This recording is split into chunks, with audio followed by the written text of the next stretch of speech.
Okay, did it work? Have I made it? I gotta open this up in a new tab. Figure out if I made it. This is a real complicated process, by the way. How do I do this? You just go to my channel.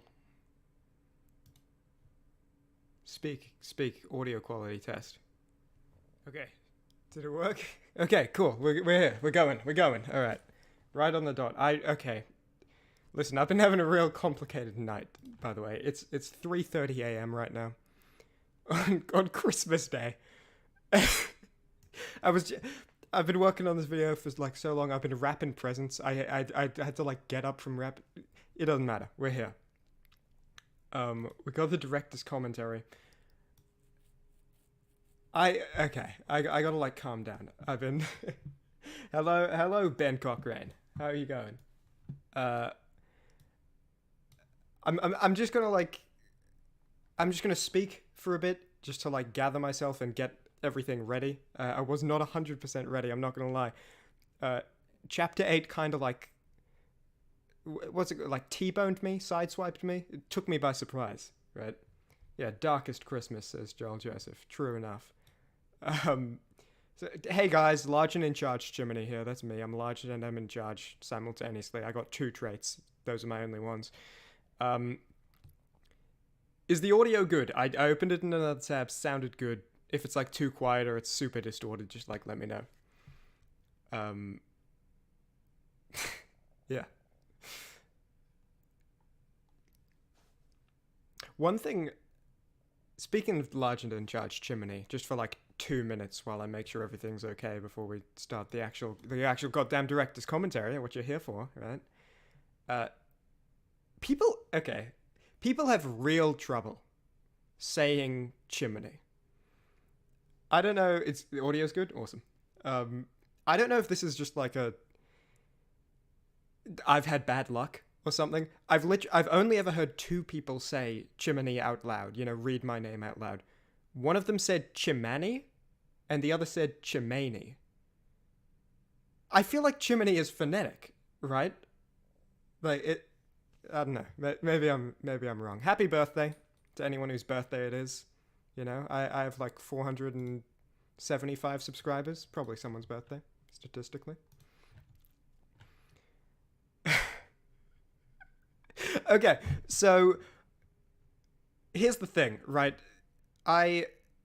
Here's my day yesterday, right? Christmas Eve. It's Christmas for me right now. It's 3:30 a.m. I finished the video at like 5 p.m. or 4 p.m., something around then. And I started working on it for that working session at like 9 a.m. on 5 hours of sleep after, like, I went to sleep at like 4 a.m. It was a long thing. I haven't done a lot to prepare visuals for this stream. I was planning to do a test stream, but YouTube has a weird thing. You can't stream for 24 hours after you first click the button to start streaming. Weird problem. Anyway, I was planning to do a test stream, make sure everything's good, and I was planning to make some sort of visuals for this. We got Paint. We got MS Paint. I didn't have time to make like intense visuals for some reason. And now I can't open it in Paint. I can't. Everything's falling apart. I was just gonna open MS Paint and like do random little drawings. It's okay. I also got like I can also open images. Have you seen this image? Have you seen it yet? Okay, I need to calm down. I'm very excited. I have not done a live stream on YouTube for ever, and I haven't done a live stream at all in like over a year and a half. Okay, good. You can see MS Paint. We're gonna do some sketches as we discuss the series. I got a bunch of notes that I planned on organizing. Didn't get the chance to organize. So we got a bunch of disorganized notes. Yeah, I'll throw a little smiley face. It's a big smiley face.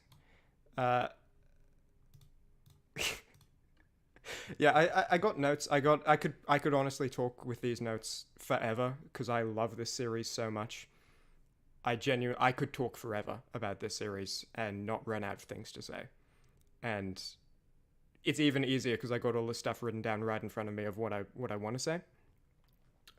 We'll just get into it, I suppose. Let me figure out. I'm so bad at live streaming. No, I'm great at live streaming. Get some positivity, right? There we go. Look at this guy. He's enjoying the stream. And yeah, hey, Ben Cochran, you drew that way quicker than I did in chat, that smiley face. Okay. We're not saving that. So I'm just gonna start speaking. I think I've stalled long enough. Darkest Dungeon is my favorite game. When I first played it, I was still in school, and Darkest Dungeon, if you don't know, it is a perfect game to play at school because you can play it with just your mouse, right? So you can just have like one finger on the trackpad. You can't play like Minecraft in class, right? You've got to be WASD. Nah. You can just have like one finger on your laptop trackpad. And that helped me through my last drudging year and a half of school. It was I mean, classes were just boring and nothing happened. And every playthrough up until now, I've been doing this, right? I've been making up like my own story and keeping track of the characters and their relationships, how they've interacted with each other. Let me open up MS Paint. I don't know what I'm waiting for. Well, Kringle Riz, I think he displayed significant quantities of Riz. I feel like I'm not allowed to use lingo. Here, we'll do a little Kringle drawing with my mouse that I got. Right? I think it's like this. Then he's got bells. Something like that, right? This is actually like turning out okay. I'm shocked.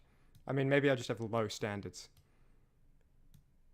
But I think that's pretty all right, actually. That's like not bad. Okay, well, now it's worse. So I've always played Darkest Dungeon like I play it in this series. You know, like keeping track of the characters' interactions, all of that. And like that's not new for this series. It's just now I published it, right? And like trying to invent justifications for stuff that happened instead of trying to force stuff to happen, right? Like letting stuff happen and then explaining it rather than making stuff happen that I wanted to happen. And I really love how like interconnected the characters that form are. Like for Kringle has nothing at all to do with Dismas, for example, right? But you know, he has a relationship with Yuna, who has a relationship with Spiral Artist, who has a relationship with Norman Goodman. Like you can go down this track. It's kind of like a real town, right? Where people don't just know each other, but they sort of. I'm going to continue this. Let's see how crazy this gets. It's like a real town where people don't all know each other, but you can kind of draw links from anyone to anyone if you go far enough down the pathway, I guess. Okay, this is like MS Paint. No, hey, don't blame it on the tools. What am I doing? That's what poor workmen do. That was a close one. I nearly became a poor workman right then. I got an alt tab to my notes. I didn't play entirely the same way I normally would, though. Like, I think I took a few more big, stupid risks, you know? And that was partly because I titled the series Beating Darkest Dungeon in 100 weeks. And my first playthrough, I think I beat it in like 102 or something. But I have no frame of reference for how long the game takes to be. I didn't know if I had to like go super fast. Because imagine calling the series Beating Darkest Dungeon in 100 weeks, and then the final video comes, and it's like, yeah, sorry guys, I'm like 104 weeks actually. The title this entire time has been a lie. Like I was hesitant to like retreat at times, because dude, this is seriously, it's there it is. It's causing me all sorts of stress. This was supposed to be a joke, by the way. The MS Paint thing was just like a gag I came up with because I was like desperate to come up with a funny excuse for not having any visuals, because I didn't have any visuals. I'm like getting into this. I don't know if this is unbearable for you. I like this. I don't like having to link all the lines. This is causing me all sorts of troubles. But yeah, the title was never really meant to happen. If any of you have been watching for like the entire time, you might actually know when the first video came out, the title was The First 11 Weeks of Darkest Dungeon, because I just had no idea, like, what the hell am I going to title this, you know? And so then I was, you know, that works for part one, but what are you going to call the second one? Are you just going to go up like the next 8 weeks, the following 12 weeks? Like, how does that, right? It's power creep. And so I was like, there we go. That's causing all sorts of troubles for me. So I ended up going, oh, I don't know, I'd beaten Darkest Dungeon in 100 weeks. I'll change that later. And then I couldn't come up with any better ideas. so it's stuck. I might still change it like 5 months from now and just go back and rename the whole series, but probably not. If I come up with something good, maybe. But yeah, like it's pretty much the way I've always like picking picking teams not based on boss mechanics, but based on, this does not want to select colors. But based on like, oh well, this team like works together. That's like fun to me. And okay, we're closing this now. That's enough MS Paint. I'm gonna save it. Save untitled.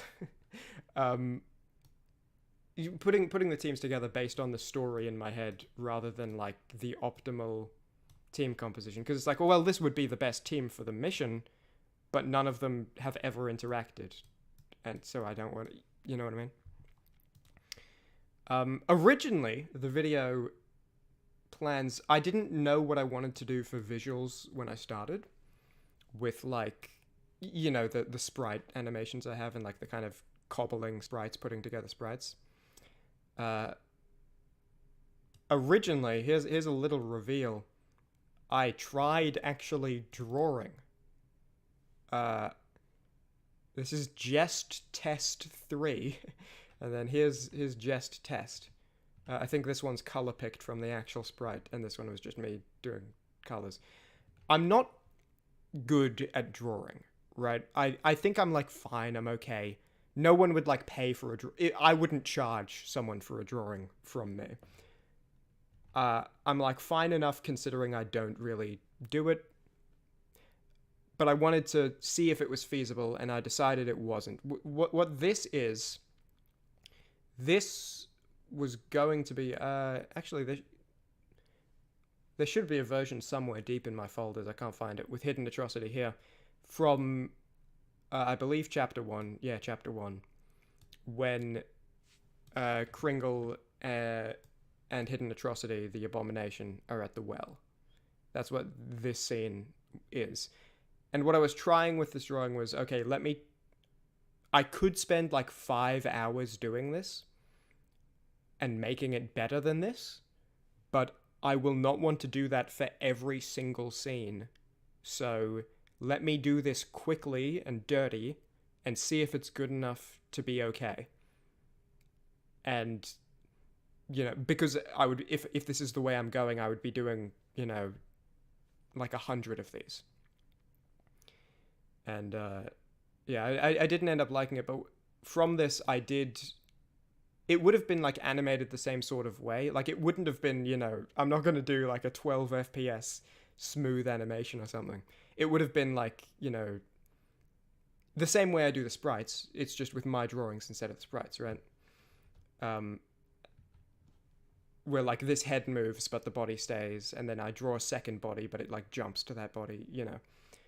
And so doing that, I was like, well, what if I just use the sprites? So then I tested like the sprites on the background I drew, and in the end, I was just like, well, I can just use the sprites on the actual Hamlet background, and that's where that came from. I'm very pleased with the visuals I ended up doing, because I feel like in a weird way. Let me give you an example. I'll give you the same example. Kringle sitting. Let me find that sprite. Visual graphics, sprites, Kringle, and Crin sitting. Okay. So I feel like in a weird way, this is obviously Darkest Dungeon art, right? I'm not like trying to claim credit for this. All of these lines are not mine. All I did is like solid blocky colors within someone else's art, right? They're really good animations. So thank you. I really like them. I'm very pleased with how they turned out. I feel like it's weirdly expressive a lot of the time. It like actually kind of, it gets across the exact what I'm trying to do, and I like that. I'm glad you do too. Thank you. But I feel like in a weird way, this is like identifiable as Chimmaney because of the colors. The reason I did the colors was to make it easier to isolate the sprites.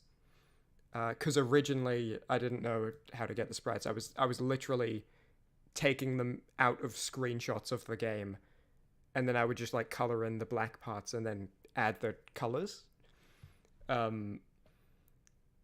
Later on, I found better ways of doing it.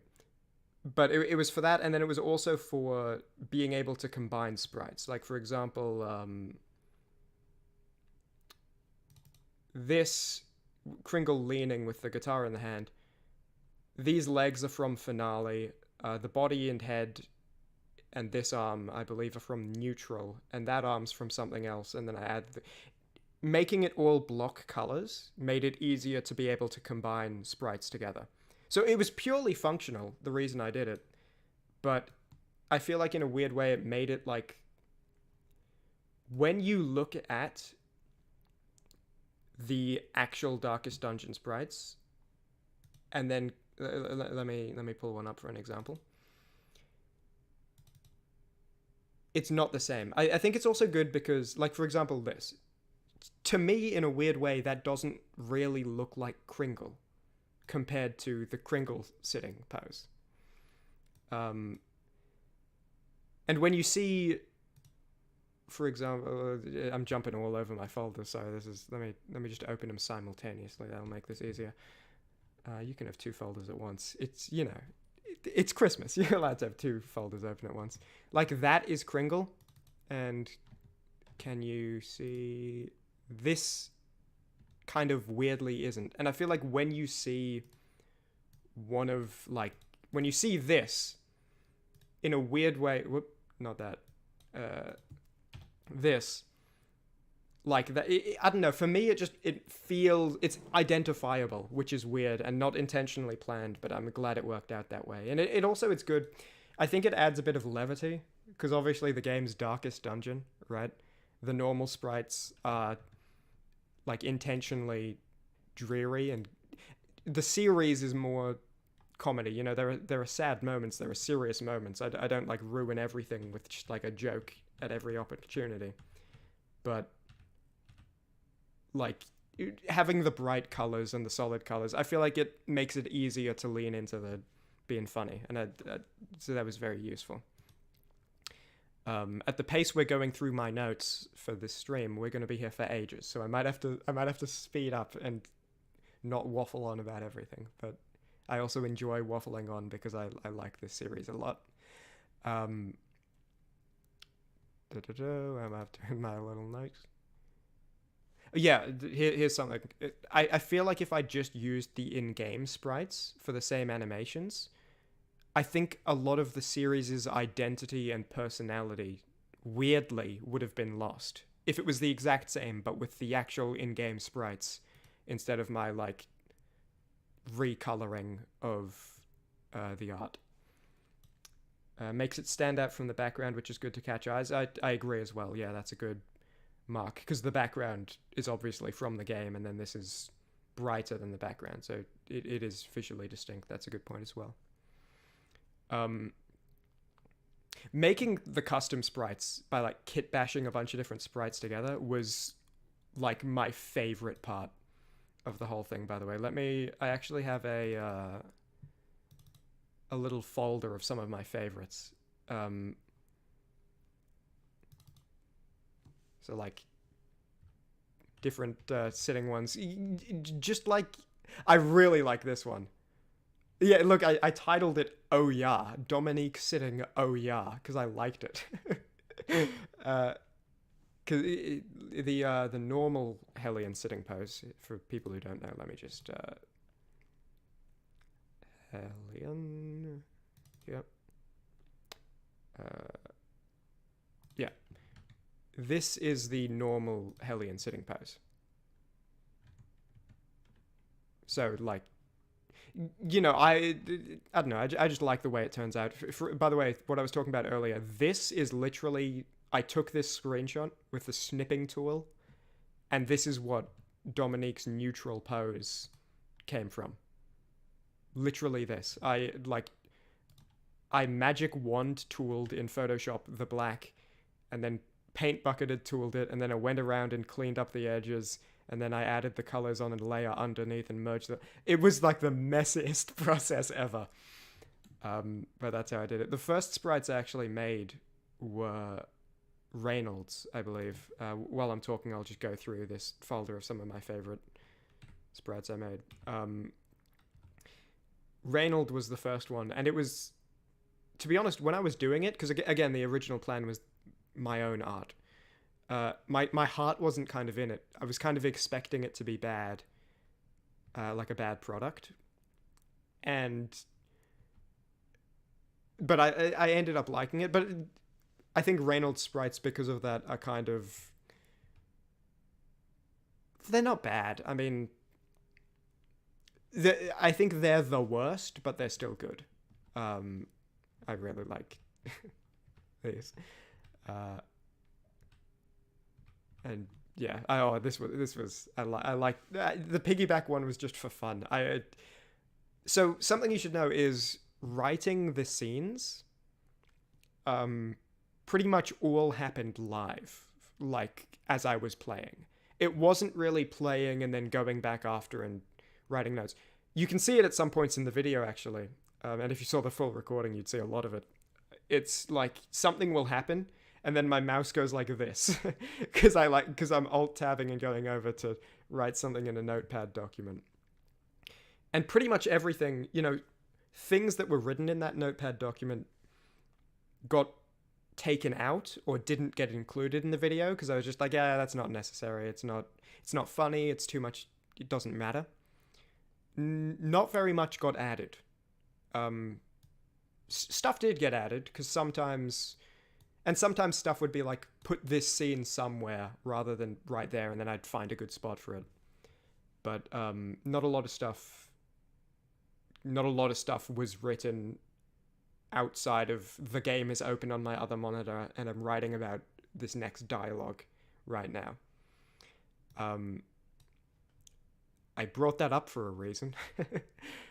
Who knows?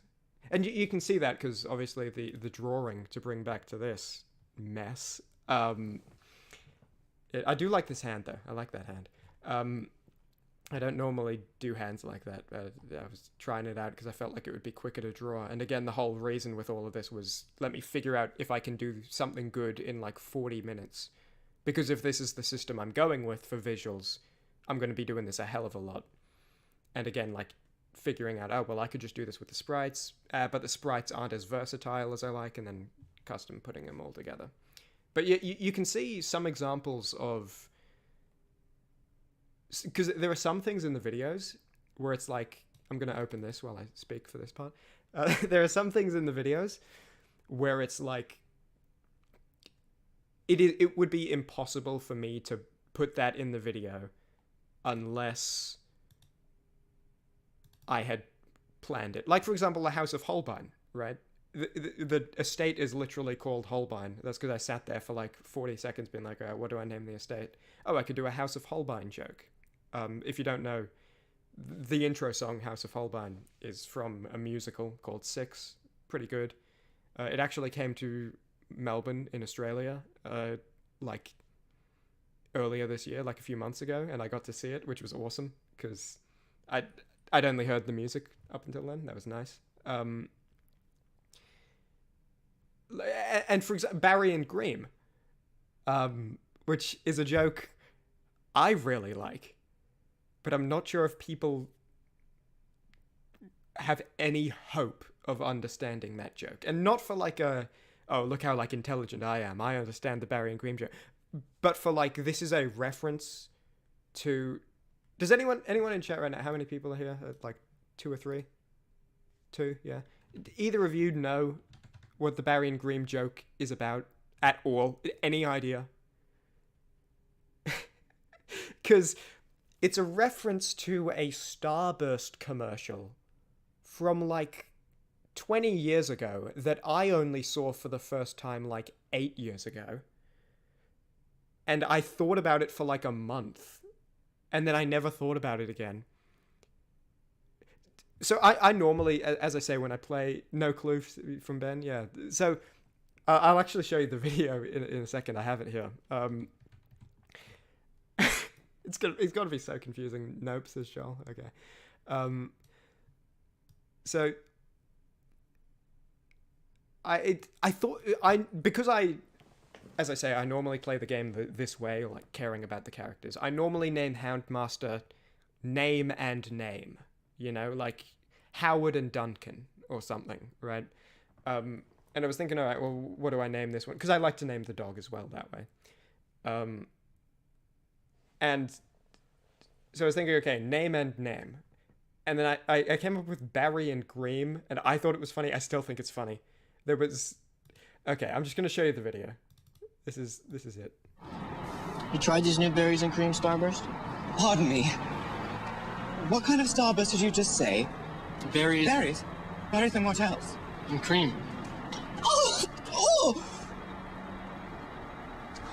Berries and cream, berries and cream. I'm a little lad who loves berries and cream. Berries and cream, berries and cream. I'm a little lad who loves berries and cream. So it's just bizarre, right? I don't know how it came to... I watched it in like 2014. I thought it was funny for like a month, and then I never thought about it again. And for some reason, it just came to the top of my head. You'll notice here he says like, oh, berries? Berries and what else? What kind of Starburst did you just say? Berries. Berries? Berries and what else? And in the first Darkest Dungeon video, there's... to hunt him. Look, even the file name is down. There's... I think it's earlier than this. Oh, no, it's not. And this. Barry, this is my mutt Graham, and the fellow with the turban's round, and he's new around here. Graham? Yes. And your name's Barry? Yes. Barry and who else? Graham. Oh! Oh!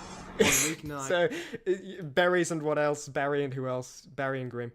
The one thing I'm really mad at myself for, yeah, lore, deep lore right now, is not naming Grimm Graham. Like, yeah, I'll type in chat, like that. Because you can pronounce that like Graham. And Grimm is not a real name. Barry's a real name, obviously. But they could have been Barry and Graham. And then that's like even better.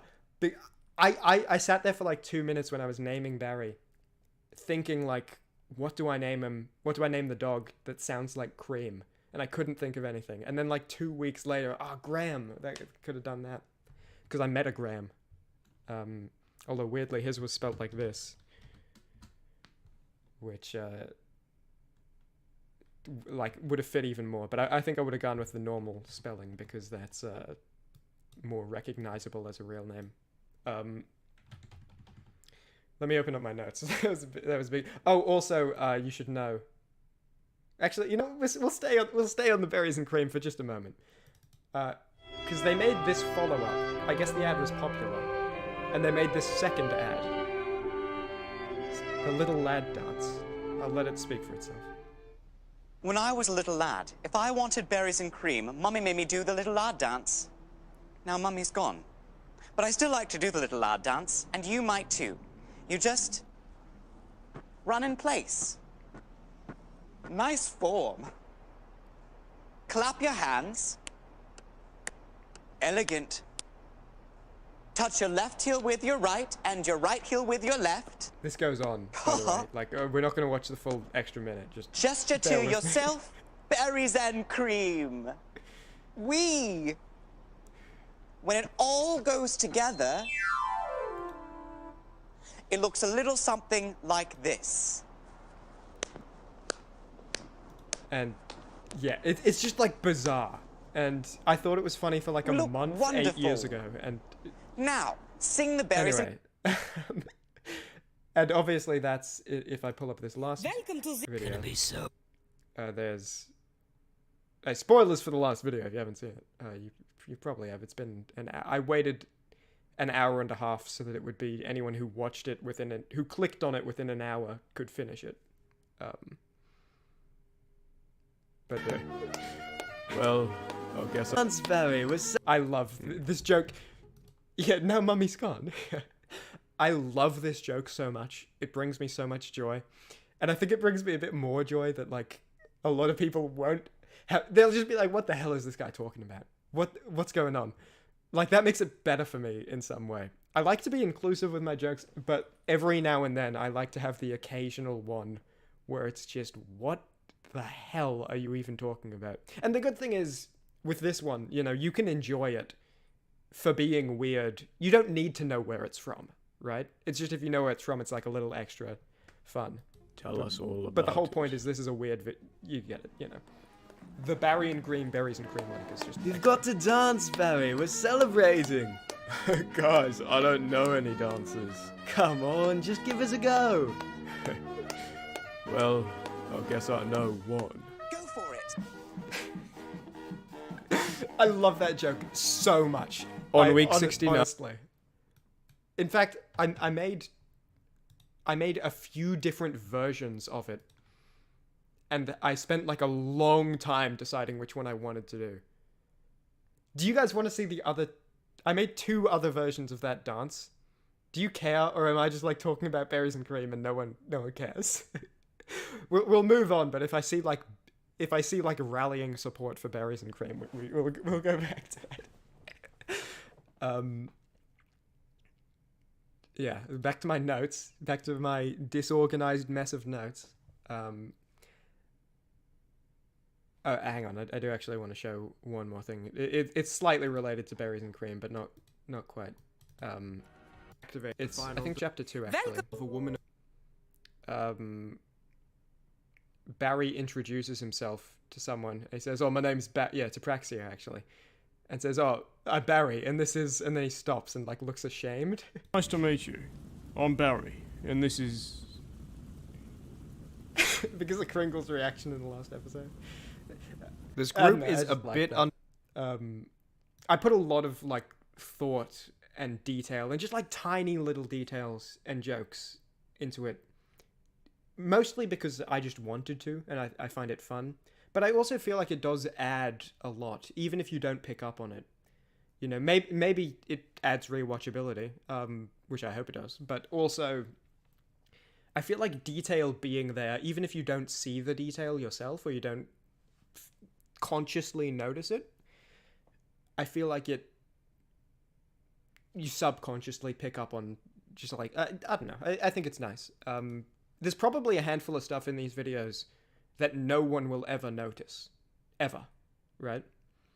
Will ensure rewatchability and longevity. I think so. I hope so. I kind of feel like rewatchability is the ultimate mark of quality. because there are some YouTube videos that I would watch as a kid. Let me pull up something for you to look at instead of this blurred version of this thumbnail. How about Lady Rosiette flexing? How's that? There are some videos I would watch when I was younger. I would have them memorized. I would be watching them for the 100th time. I know the exact joke that's coming up, and I would love it. I would still enjoy it, just because it was so good. I feel like rewatchability, if something is like the highest caliber of quality, you can watch it a million times and never get bored of it. And so I kind of aim for that. You know, I aim to do with my videos what other people's videos did for me, if that makes sense. And so there is a bunch of like really small stuff that maybe no one will ever notice, or maybe one person will notice ever, right? And like that's cool, because imagine being that one person and you see, oh, I just picked up on that. It would feel awesome, right? And it makes sense as well that like because I will spend several hours on a thing you'll only see for like 5 seconds.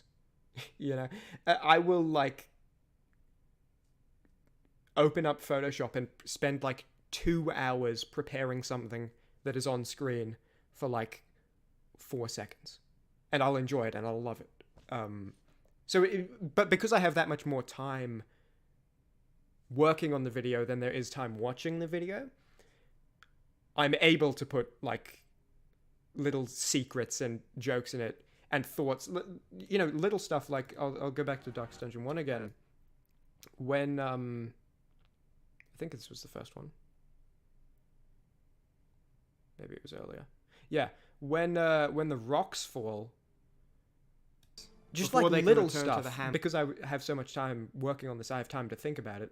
When the rocks fall, they react in order of their speed. has also arrived. Hamlet, Like the ruined path Kringle's crumbles fastest, behind so he him. turns first The and party Spiral finds out. themselves cut off. Just tiny little stuff, visually and auditorially, like little sounds that I put in places. That, yeah, it's nice. Some people have said some stuff. Let me read it real quick. The videos won't be going away from your channel though, so if you get more popular in the future, people will go back and watch those too. So I'm sure the details are worth it. That's kind of what I think as well. Rewarding to find more from rewatch. I agree. Yeah. That's why I mentioned it in that little video, the sick Chimmaney video. Like I'm not, you know, people say things in the comments about like, hang on, let me change the sprite real quick. Let's yeah, how about her flexing with a truncheon or whatever? No. Is there any sprites you guys just like want on screen? Any character?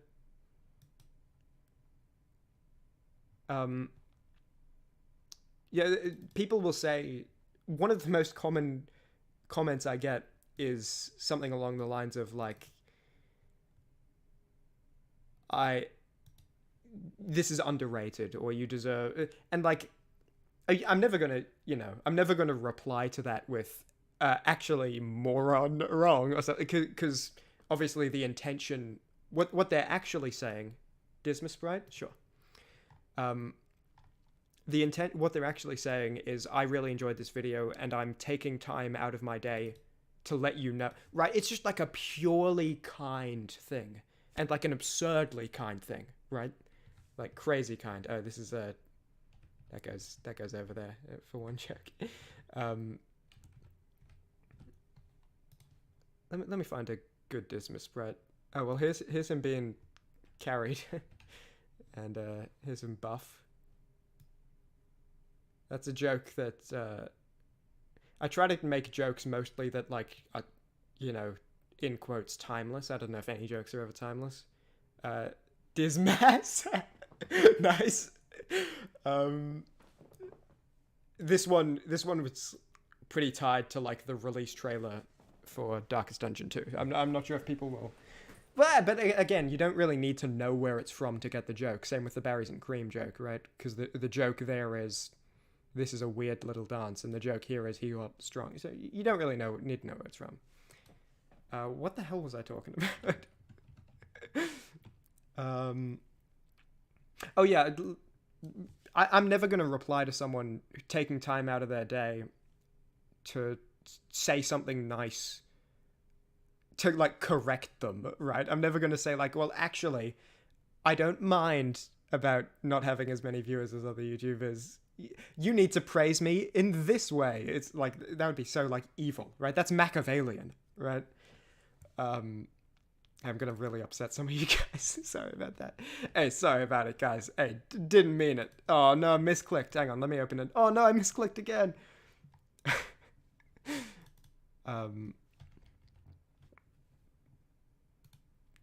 Yeah, it's I'm not bothered about like the view numbers at all, because if they're above 0, it's worth it, right? If it's 0, it's kind of like, yeah, this kind of sucks. If it's above 0, people are enjoying it. I'm proud of the videos. I think they're high quality. I'm not just like pumping them out and not putting thought into it. And those videos are still there. Those videos are going to be there in 2 years. Those videos are going to be there in 4 years. You know, in a way, you could even say like the videos are being made for people who have no idea who I am and won't for another 2 years. Because there's probably going to, well, I say probably, maybe that's a bit hopeful, but there could be like a bunch of people in 2 years watching it. So, yeah. Machiavellian means being bad with good intentions, not extremely evil. Well, I think I used that pretty well then, right? Because you're correcting someone on how to praise you. That's an evil thing, but you're correcting them and you're trying to better them as a... No, you caught me. You caught me lacking, I'm not going to lie.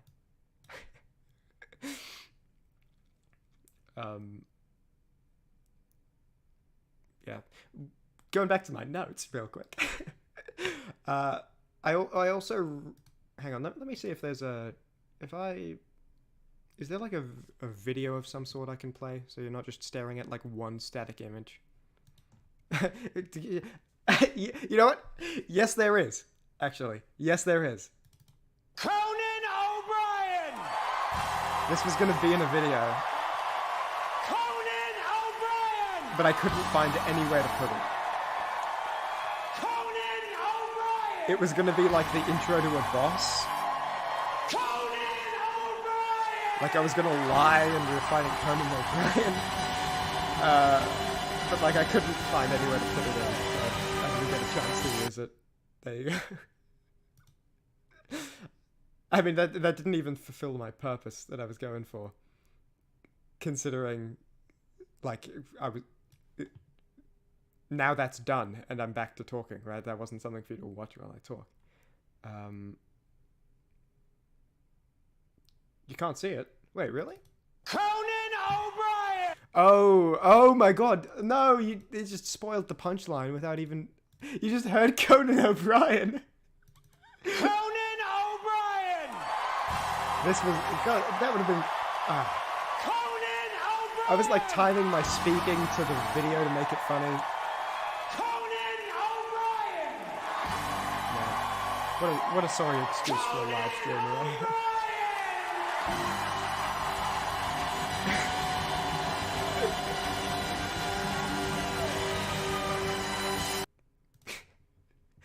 Deleted scenes. There were a few. Most of them happened... I didn't, like, delete any scenes that were done, right? Any scenes that were deleted, they were deleted in, like, the planning phase. Or, like, I recorded the audio, but I, like, hadn't animated anything to it yet, but I, like, recorded the voice lines. Like, for example, a lot of it was cut either because...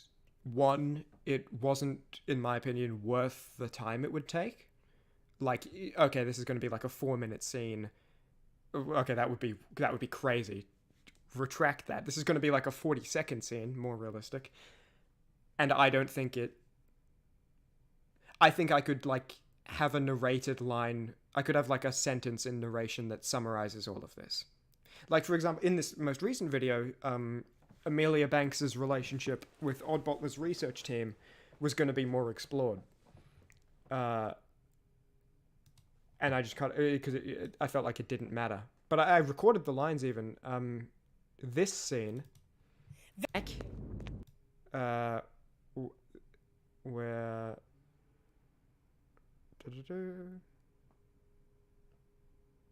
this scene. Let's all say one nice thing about Amelia.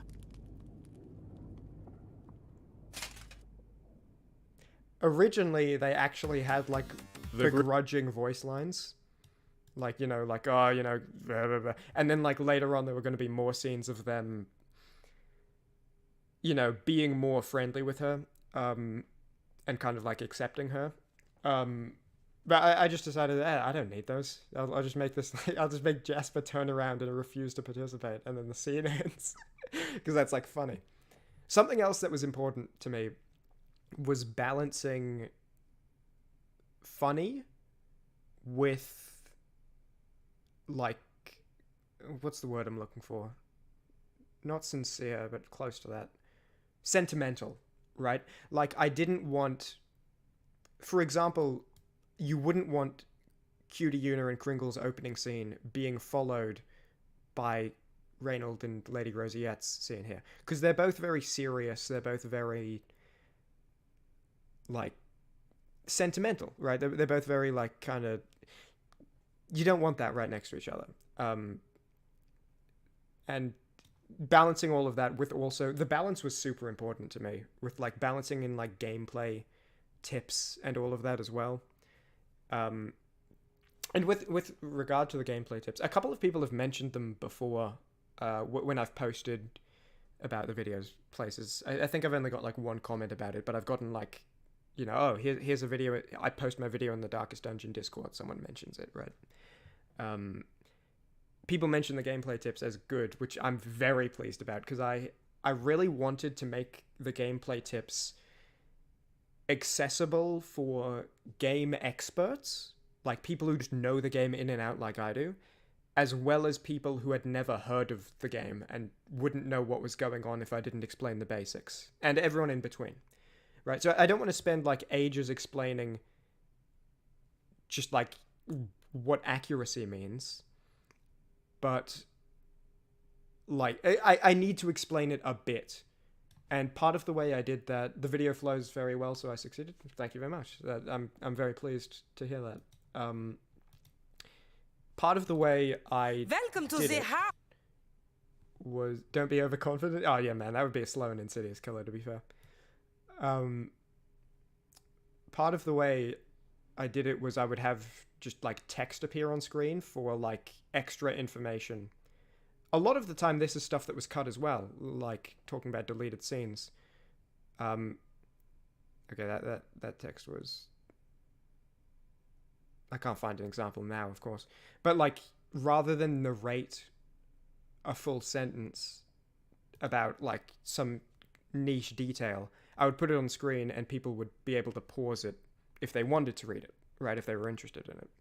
The intro is 10 out of 10. I love the intro. That was, like, my favorite part of doing all these videos. If you guys want later, we could watch, like, all the intros back to back or something. I said the line, yeah. What was I going to say? The intros, watching back to back.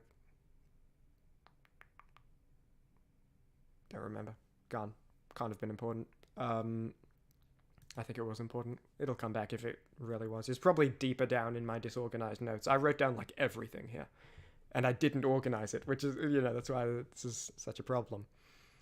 I learned a hell of a lot from this series as well. Like, if you watch any of the animations and stuff, and even just the audio stuff, like how I do music and all that, I am so much better now than I was back then. I'm not, like, anywhere close to perfect, but, like, look at this scene. Look how small these characters are. Well, like, even, like, the voice lines I got better at and more consistent at. Like, what the hell, Crinkle's so tiny over there? Because I had no idea what I was doing, right? I was doing it for the first time. But the only reason I'm better now than I was then is because I did it then, right? Like, if I hadn't made... Welcome to... see, look how far you can scroll in these early videos without even seeing an animation. Like, if I hadn't made this scene, I wouldn't be able to make any of the future scenes, right? Because that's where all this practice came from. And, like, learning stuff like... Look, I'm in this the is a middle of static camera. something. So that's very loud, sorry about that. That was like a static camera. Pretty much every scene in the most recent videos, this is chapter 6 I clicked on, yeah. Like, the camera kind of pans around and moves. And that adds so much to it. And I didn't know that. Jumped up from your table and told us to follow you. See? Like, it's just...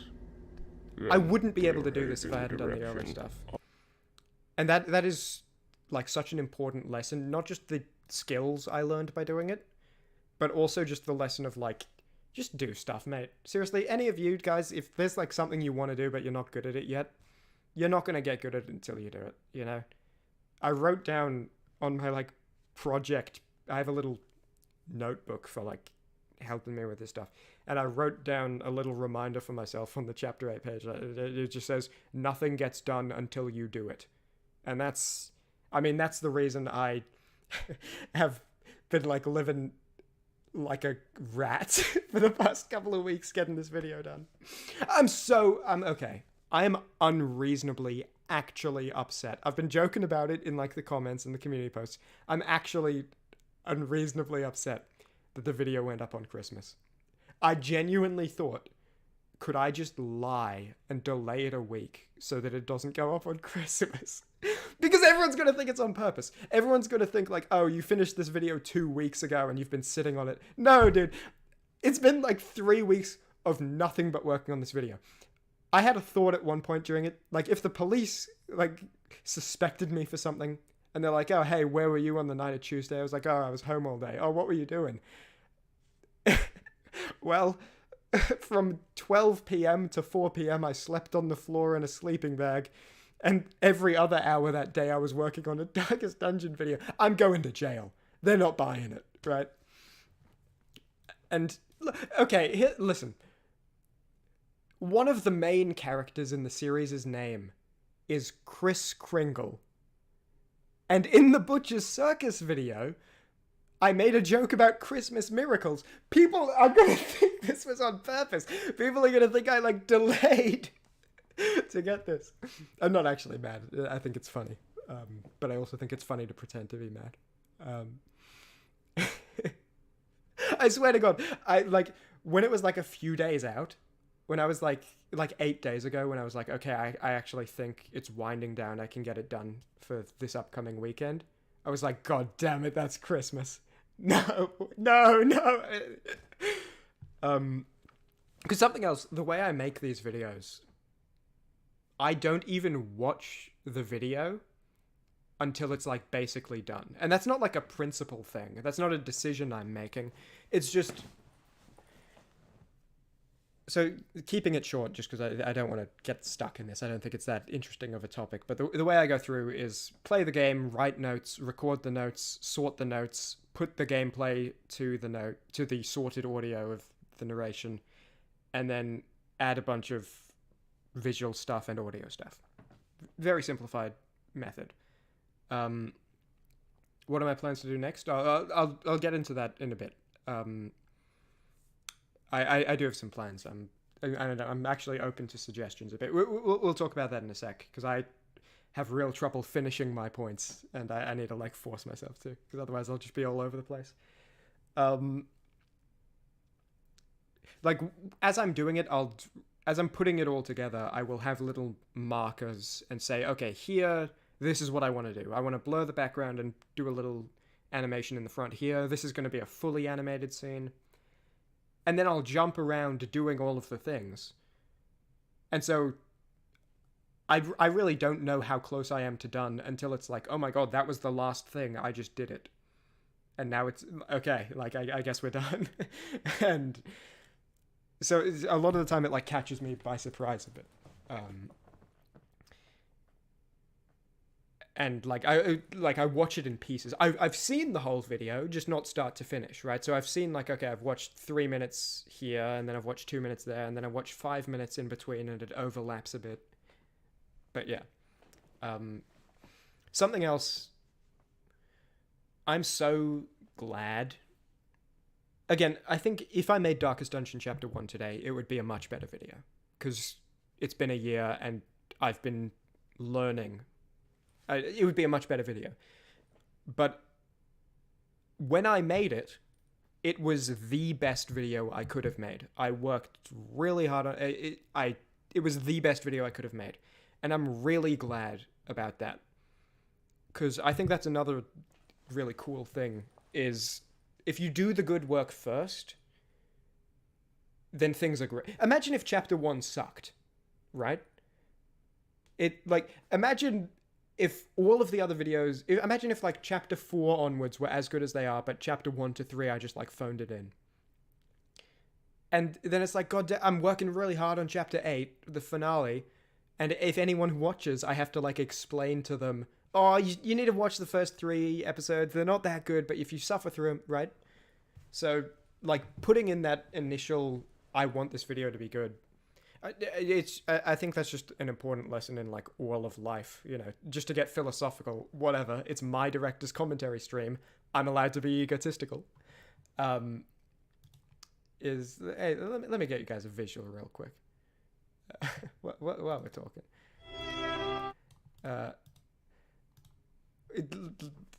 Being able... sorry.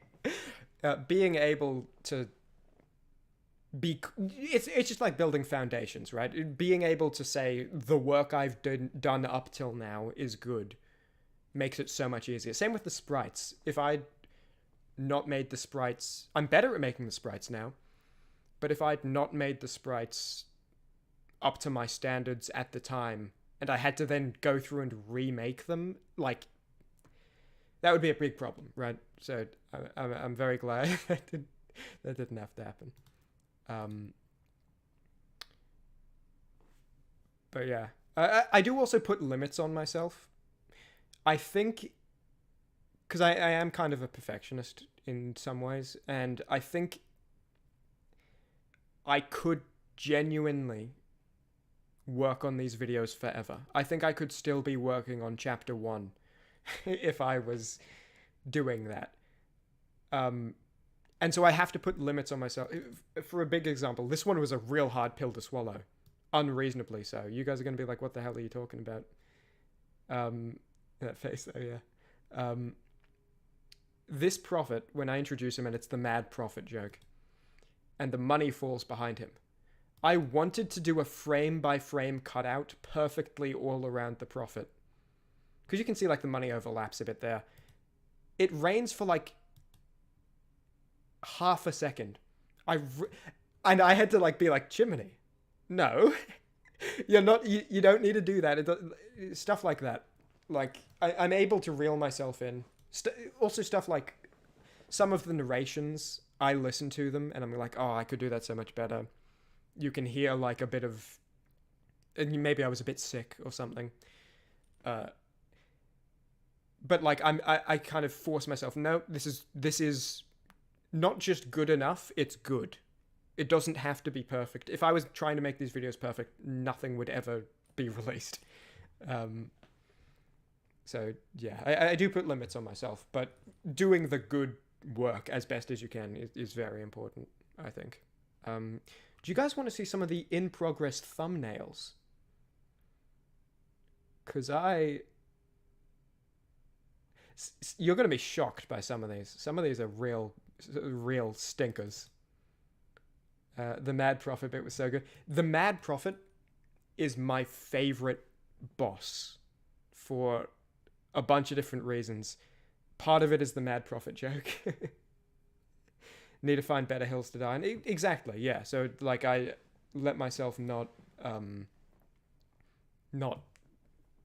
I allow myself, okay, slow down, you don't have to make it perfect. This was the original Chapter 1 thumbnail. I don't think this was ever used. And then I made this, and then I made this. This was the thumbnail for like 9 months. Some of you might remember it. This is the thumbnail now. It's way better. But this was the thumbnail for like 9 months. And it was really like upsetting to me. I had to go back and redo it because all of the other thumbnails, in my opinion, slap. They make really good screensavers. I'll post all the images without the Chimmaney logo in a community post if you guys like. Or I'll do it anyway, whether you like it or not. I've done it on Twitter before because they do make really good screensavers without the Chimmaney logo attached. This was Chapter 2's progress meter. So this was the first thing I did. Then it was this. And actually, I think this was the final one. And then I tried it with this. It's just this corner changing color. I thought there were more steps to that one. My bad. This one, Chapter 3, went through a bunch of stuff. I'll go through this quickly. Because I'm taking a long time. But yeah, Chapter 3. Oh yeah, so started with this. Completely new idea. And I think that was the final one. Oh yeah, that was the final one. Rip these for these pieces. Yeah, I'll post... if you go to my Twitter, I've already posted all of them as background versions. Oh, that one kept going. Look, I didn't even realize. I'll give you for... So you have the full high quality 1080p image. Oh, this was Chapter 4. Yeah, that was the thumbnail for about maybe half an hour. And then that was the thumbnail, and now this is the thumbnail. I was desperate. This is the only time I've ever done something like that. It was a real problem. And then, yeah, Monster Hunter in between. I love this thumbnail. I love this video. I don't know if you guys watch my other videos, but I like them. I like this thumbnail. Chapter 5 went through a heck of a lot. It was... Eventually got rid of the V. I thought it looked dumb. And I think this was the final, yeah. No 1440p with added NFT tokens. I'm afraid not. No, that's not... Imagine... That would be crazy for a thumbnail. Actually, I think I used to try to do that, but then the file sizes were too big. Not the NFT, the 1440p. They were too big for the thumbnail. I want to talk about the Butcher's Circus video at length later, because Shuffle FM was very cool, and I'm very glad he helped me out. We'll go in detail about that later. That's the update video. This one went through a few versions. I actually kind of like this one, but we ended up going with the purple one. Sorry, this is my all videos folder, so... Some of you might know this. What was this? Chapter 7? Yeah, this was Chapter 7. I had a little...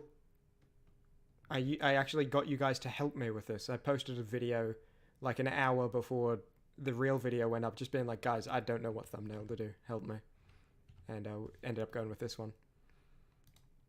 Actually, I ended up going with this one. But, yeah.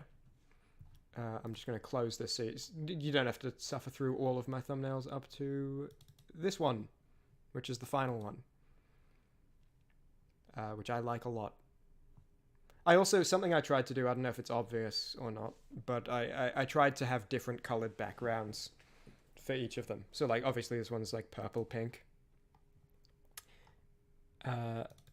This one's more purple and red. This one's kind of... Oh, hang on, sorry. You can't see. I have to close the previous one to open the next one. You know, there's the... Like, it's... They're all visually distinct, and I wanted to do that. Because I just think it's nice. I don't want to have, like, the, you know, face cam in bottom left corner, same font and size text with different words in the top right corner. You know what I mean. You didn't realize this was a live stream. Hello, Pav. How are you? Those of you who don't know, Pav Isn't makes incredible art. and also featured as the voice of Korra in chapter 6, perhaps? 7? One of them. Darkest Dungeon's so cool. I wish circuses were real. You're right. Yeah. Pav is cool on Twitter. Go follow her account. Very good. Well, speak about that for a moment. So, Pav is... She was very huge in the Darkest Dungeon community. She was like a very big member. Just watched the finale a few minutes ago. Hope you liked it. Yeah.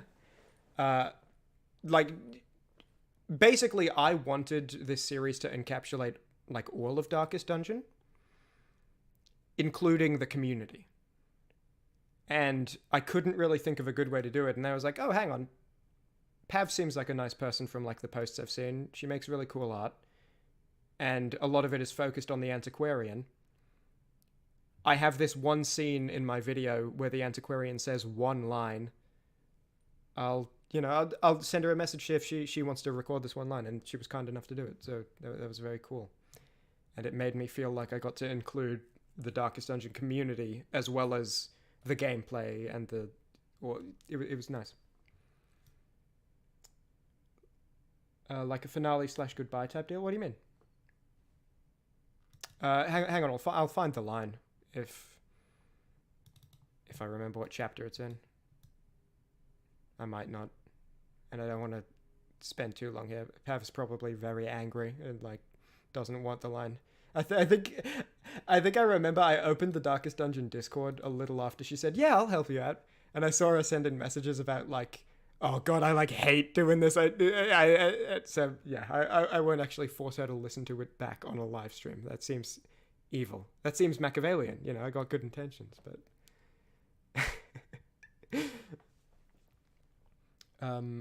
I think I missed some messages, did I? For what you wanted the series to be for Darkest Dungeon, a finale goodbye? Not necessarily. I think this might be my last time beating Darkest Dungeon. Because it's like a 60 to 80 hour game, Darkest Dungeon. It's probably my last time beating it.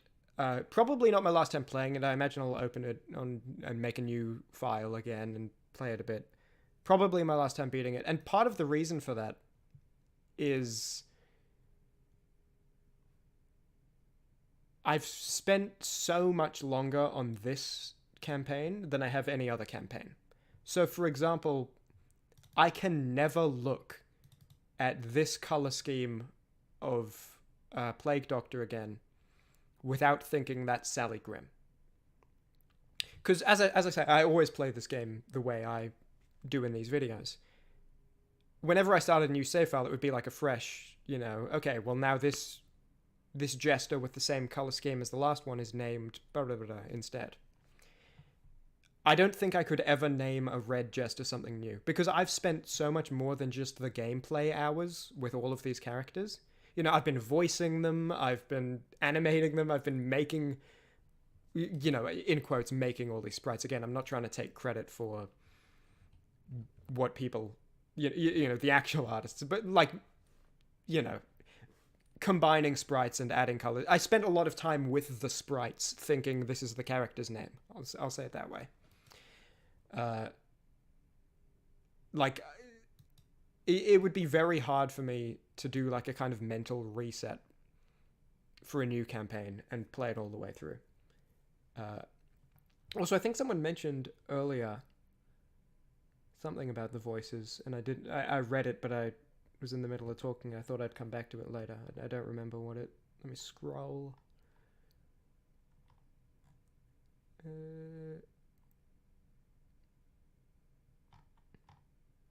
can't find it. I think I've beaten Didi twice, once on my first playthrough and the second on my Nuzlocke run, and it took so much time that I lost motivation to do different challenge runs.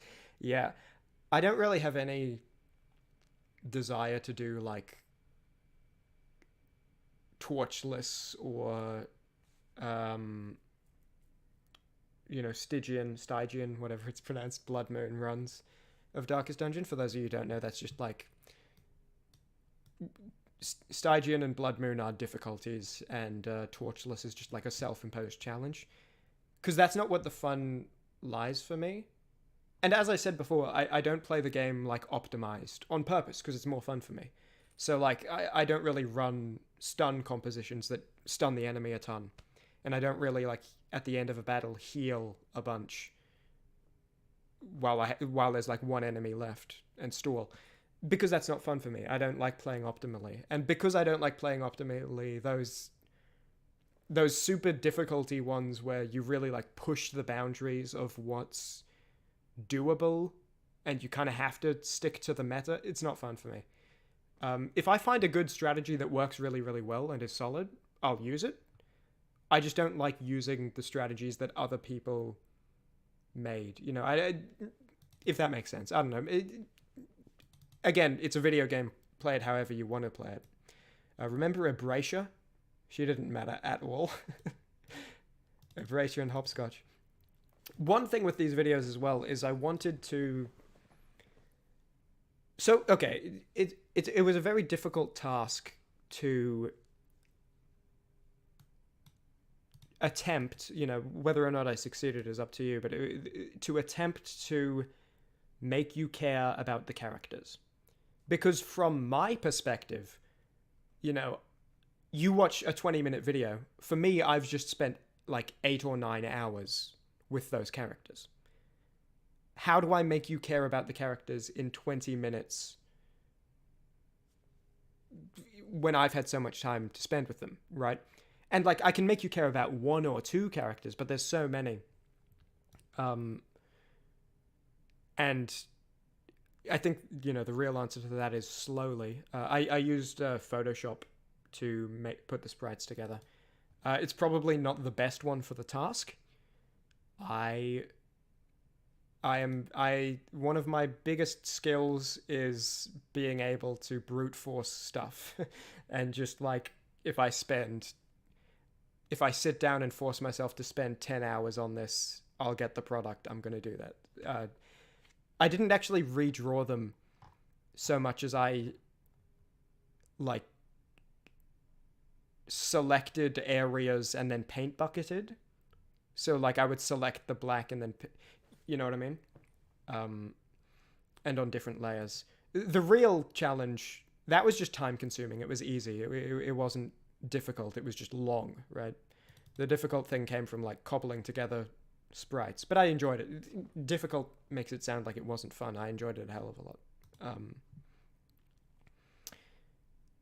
Yeah, I was in the middle of saying something again, and I just whatever. I'm never gonna finish a point. It's all right. I'm enjoying myself. I hope you guys enjoy yourself. I care about the series so much. I love it so much. I could, as I say, talk about it forever. Going back to my disorganized notes, you want to know what this next one is? It just says, favorite bits. It wants me to talk about my favorite bits. Okay. Honestly,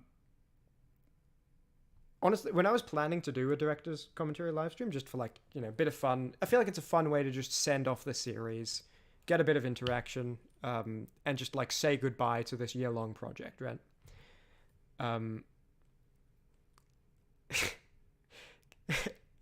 Careful. hey, guy in chat, careful. I was thinking like I could literally just go through these videos, the whole thing, and just like pause and talk for 10 minutes about every 10-second thing you see. And I was like, I'm not going to do that. Because I think all of these videos together, it's got to be like more than 7 hours just watching them back to back. You know? It's a long time. And like adding in all of the... You guys hear how much I can talk about this? I can talk about this forever. We'd never stop. And also listen to my voice. This is the result of not getting any sleep. And like, I think I've only eaten like fruit and crisps. I got some Ritz crackers here. This is brilliant. Hey, pro tip if you want to brute force like Chimmaney. Have food that you can eat with one hand so you can work, and that you don't need to prepare. Sometimes, when times get tough, I just eat ingredients. Like, I cannot tell you how many bags of celery I've eaten. I just eat bags of celery. Here's a bag of celery. I'm just like chowing down, and it works. And Ritz crackers as well. One of my favorite things about the series was you decided to make Reynold depressed. I didn't decide to. That just happened. Okay, honestly, I gotta tell you. Careful, what are you gonna do? Don't tell me you'll hire a Bitcoin assassin to run me over with his wheelchair. It could happen. Who knows? And speaking of Bitcoin, actually, hang on. Don't worry, this isn't me like opening my like crypto portfolio or something. Little joke, the Mad Prophet here, or as he's introduced this time in his second appearance. The Mad Prophet down on his luck. Nicky Jackson the Mad Prophet down on his luck. If you notice, he's got a phone in his hand. The Mad Prophet down on... With Bitcoin stocks going down. And that, chapter 4, I think Bitcoin stocks dropped like a couple months after. I hope I didn't have anything to do with it, because that probably like screwed a lot of people over. This was just like a random joke. I love the Mad Prophet, dude. I had so much fun. I don't know if you noticed, but every appearance he has different sunglasses on. He has them on his head and he has them on his eyes, and they bounce with the eyes. Down on his luck. Nicky Jackson. And his last appearance, his most recent one in chapter 8. He also had the hat. He says this, which I really like. Reynold? Go. I have business with the prophet. You're the boss. So that's just, I was just like, yeah, that's a bit funny. I think it's really funny because he's in stocks. It's a double joke. He's the Mad Prophet. Reynold has business with him. He's like, oh, perfect, my stocks aren't looking good. He's got stocks on, one of them's broken. Come on, guys. You don't get much cleaner comedy than that. I'll let this play while I address the other thing, which, Chimmaney will finish a point. I didn't make Reynold depressed. That happened on its own, dude. Honestly, this is true. After Sally Grimm and Naomi died, was that... No, that was a video before this, chapter 5. I didn't play the game for 2 days because I was just sad. I loved Sally Grimm so much. I loved Sally Grimm. And this whole fight, I was like, okay, I might lose Naomi, but I'm willing to risk it because, again, I don't know how fast I need to go to beat it in 100 weeks. I don't know how many times I can retreat from a week. And I was like, it's okay, I got other Vestals. Sally Grimm was never at risk. She's on death's door, but I was always going to be able to heal her off of death's door. Then out of nowhere, she goes to death's door, I'm going to heal her, and then Naomi just kills her and instantly dies from a heart attack. And I was so sad. I honestly, I couldn't play for days. Haven't seen a lot of fan content that made Reynold severely depressed. Dismas's death I didn't plan either. I didn't plan any of it. I planned it, all in post. As I say, I like to play the game justifying the events that happen rather than forcing the events to happen, right? At least the events you don't have a choice in. Choices like, when it's like, who does the come onto your maker hit? That's a choice. I choose the one that best suits the story. But, I didn't choose to have these two characters die or anything, I got Darkest Dungeon. Yeah, I did. Some of these deaths made me, legitimately oh, come on. Because a big concern I had was, I really don't want this to be lame.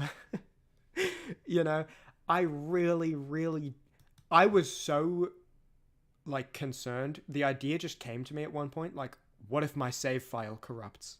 What if I forget to hit record? Like, imagine how just utterly lame it would be to, in Chapter 8, I say, you know, the narration voice comes on as, and then I did the second darkest dungeon mission, but I wasn't recording. So here's a summary of what happened, and I do like a couple animations. So that would be so like, oh, come on. It would be like, your heart would sink. You wouldn't be able to enjoy the rest of the video as much because of that. I was so, like, I really don't want this to be lame.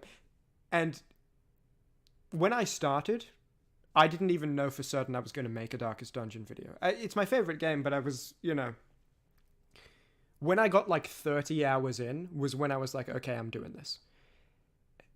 And like after that point, it's like, if something stupid happens, I'm done. You know?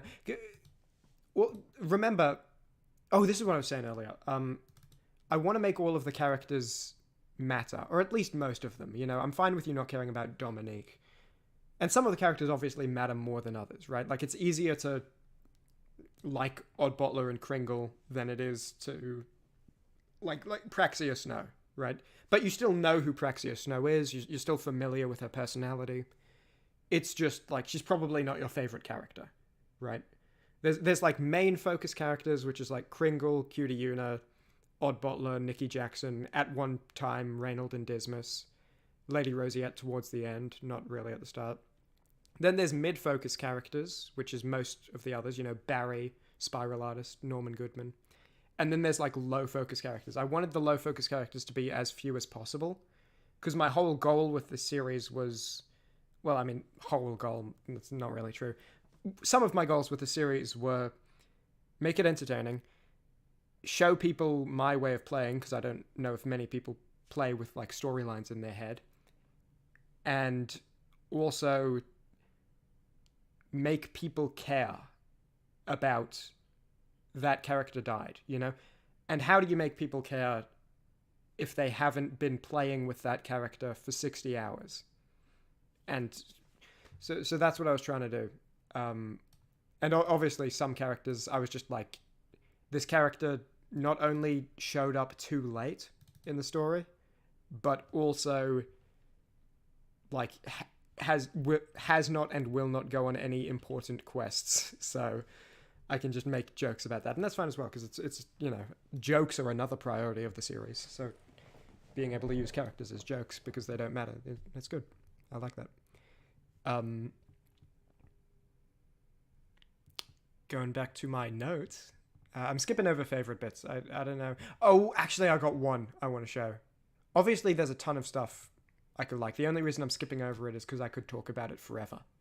You know? Is it chapter 6? Yes, it is.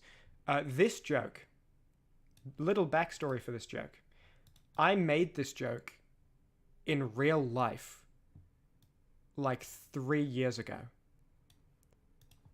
And no one understood it. One of my friends was like, oh man, I got a doctor's appointment later today. I don't want to go. And I said, oh, why don't you just call in sick? And then they were like, it's a doctor's appointment. I can't call in sick. And like the rest of the friend group like started nodding their heads and being like, oh yeah, it makes sense. Yeah, you can't call in sick to a doctor's appointment. I was like, oh, okay, yeah, true. But like inside, that's been in me for 3 years of like, that was a great joke. No one thought it was funny. No one got it. And so I included it. What? No. I just remembered I've got to go to the sanitarium tomorrow. They want to do a checkup. It's a waste of a day, really. Why don't you just call in sick?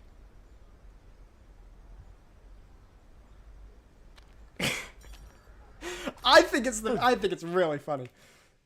And I like put it in out of spite. I was just like, hey, if you're not gonna laugh at my joke, I'm gonna like immortalize it. This is gonna be on the internet forever. Yeah, so there you go. There's your favorite bits summarized Chimmaney who wrote Disorganized Notes. Some of the stuff I've already talked about as I'm jumping around. Another example of everything being written live as I'm playing is this. Welcome to the... So, because I would write, like, all the scenes live, pretty much, not all the scenes, pretty much all the scenes, I would literally, I'd pause between weeks, take my mouse over here and write notes. Sometimes things didn't work out so well. Not work out so well. Welcome to the house. I will show the world true funny. Yeah, dude. I got a vendetta against the planet. Lady Rosette, right before Dismas dies, I think that's actually... Is that chapter 7? Really? I thought it was earlier than that. Oh my god, it is. Okay. Lady Rosette's interaction with Dismas here was written before the week where he died. And it was to kind of set up, in my head I was thinking, okay, well, Dismas is going to need to hang around with a new Vestal. I got this Vestal. I'll set that up. And then he dies the next week. And I used that, right? I could have just like, okay, I'm not including this scene then. But I feel like it's cool because it, first of all, it means that you can't just predict where everything's going. Two characters just had a big interaction, therefore neither of them are going to die anytime soon, right? But second of all, because it's realistic and it leads way to her realistic reaction to trying to save a person, and oh my god, they're dead, But my voice is so... I don't know why my voice is so dead, as well as the people. The people being Dismas, by the way. Have Memphis Commander Charlie for Wood. visuals while I... I'm glad I didn't... You're glad I didn't use optimized teams in the series? Yeah, me too. I don't really have fun with optimized teams. And, again, the whole, the whole thing for me is like, oh my god, like, these two people... Okay, let me give you an example.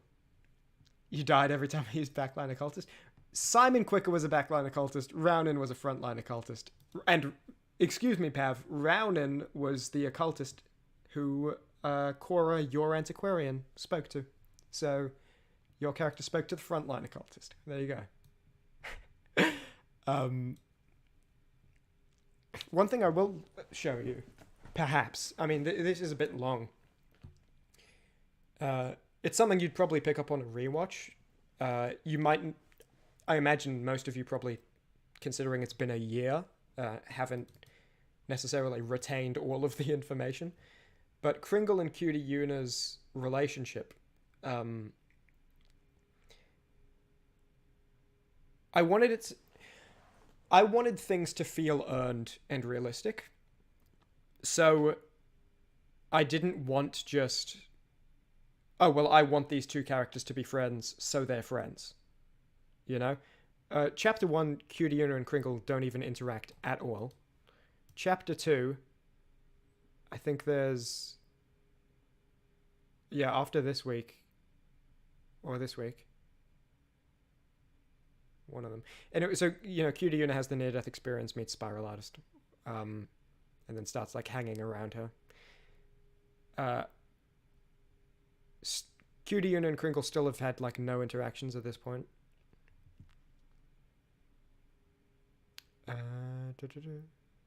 Still. Okay, I can't find it all. There's a scene somewhere, I think it might be in chapter 3, actually, looking at this, where... Oh, yeah, it's right at the start, actually, I think. One team is coming back from an expedition, and Kringle's on it. One team's going off to the next expedition, and Cutie Yuna's on it. And there's just a little visual gag I did, which I like. Okay, I was wrong. Oh, yeah, no, here it is. So, Cora and Praxia know each other. They arrived on the same stagecoach. They have a little high five. And then Kringle and Cutie Yuna walk past each other, and Cutie Yuna's kind of expecting the high five, but Kringle doesn't know who the hell she is, so she just... Antiquarian takes that role of backup healer. He just keeps walking. Mostly joining because You I know, didn't kinda have any like, other backline heroes am I getting in a that high level five? bracket anymore. But the extra gold is always welcome, and she's shown her effectiveness before. Because The code they hadn't and- met at all. They didn't know each other. And then obviously Cutie Una bullies Hidden Atrocity. Hidden Atrocity dies. Kringle's the only one who cares and goes to the funeral. They interact a bit because they're both on this team, and that's because they're both linked to Spiral Artist. As you can see in this montage, you know, Kringle's been with Spiral Artist shared and Simon experiences Quicker. together in the past. They've never been together. Join. I'm going Welcome to to go the through this quick. house. I could talk about it forever. And then they have this conversation about Hidden Atrocity's death. And this is the basis of their friendship, right here at the start of Chapter 4. And that's why the opening scene to Chapter 8 at Hidden Atrocity's grave might have seemed a bit weird if you don't have, like, Giga memory for a year ago. But, like, the entire basis of their friendship is this. Kids a fellow that don't like it when things get personal. When you were hanging around the hamlets, did you ever run into the fellow with a capital A brand on his face? You mean that? Yes. Why? Did you know he got himself killed recently? And remember, Cutie Una bullied Hidden Didn't. Atrocity. Ever speak to him? No. Well, then he must have thought of you as one of the good ones. Other people around here didn't give him a chance. I tried to. It didn't work. I'm sorry to hear that. So that's the whole, like, basis of their friendship, is Kringle not knowing Cutie Una was like, and then Cutie Una's remorseful, and through that, like, there's a whole, like, transformation. She becomes a better person, you know. And then after Split Six's death, she goes up on the roof with him, and that's when they really, really become friends. Anyway, I just wanted to go through that because I like that. I'm proud of that, of how stuff was, like, set up and earned, and it wasn't just they're friends because I want them to be friends.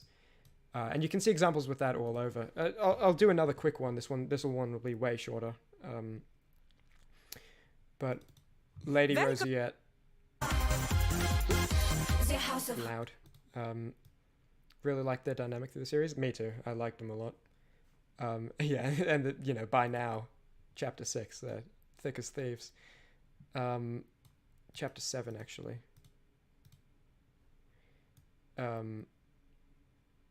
Yeah, this little scene. For something this big? Not bad considering. Though They're I talking about think Lady Rosette. Rosette might have too kind of a heart for this job. I'm not sure how robust she would be if she was faced with something harsh. Reynold, you would have run into her at the Abbey. Yes. She's a good sort. Reminds me of Naomi. Alright, Dismas so has a Rose little is sad off react duty for to this that. outing. And that sets up, you know, later on when they have their interaction. But, you know, I didn't know Lady Rosette and Reynold were going to have any sort of interactions when I wrote that line. But because that line happened, I was like, oh, I can build something off of this. And so, yeah, that's what's going on. And there's all sorts of stuff. Also, I don't know if it was clear, but there's kind of like a grandfather-granddaughter dynamic going on between Norman Goodman Anyone and else we Spiral can cross Artist off? throughout the whole series. From the start. Like, they arrive together, and that's kind of there. It's not really expressed in any voiced scenes, but it's just like in the background you see them interacting. I think even Chapter 1, she, like, just this little thing where, like, Reynold and Dismas come up to talk to them. They're having a little conversation right now. I've muted it. And then, just like that, right? Just like, oh, help Granddad up, you know? Hate you for making that sprite. I expected funny, emotional, Darkest Dungeon, and then almost died from Awesome. Hang on, let me open that up for you. You ready to have a near-death experience again? I made 2 versions. There's this one, where, if you can't tell, Cutie Una is giving Kringle a piggyback. And then there's this version. Which, for a long time... So, the intro... No 2 intros were ever the same. But normally, they would share clips, right? So, they'd have, like, a couple of clips in common with the last 1 or 2 intros. but they'd also have new ones. For a very, very long time, there was this in the intro, where Kringle picks up Cutie Una, flips her onto his back, and then in the next scene Welcome is to the carrying her house. on his back. And that was in for like a lot of episodes. Can't just try to assassinate you in public. Hey, well, get your guard up then.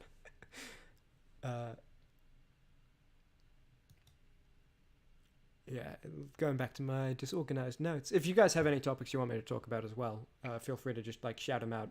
Oh, I killed him. But I got enough. I got enough to go through here. I mean, we're like 1/3 of the way down. I'm probably not going to get through everything that I have written down here. Although, to be fair, I've also talked about stuff that's further down already because I'm doing it in a different order. Oh, okay. Did you guys catch in Chapter 8? Do you understand this? Hang on. Welcome to Do you understand this? Because this is my other favorite joke. Actually, this is my favorite joke in the whole series. I'm not kidding.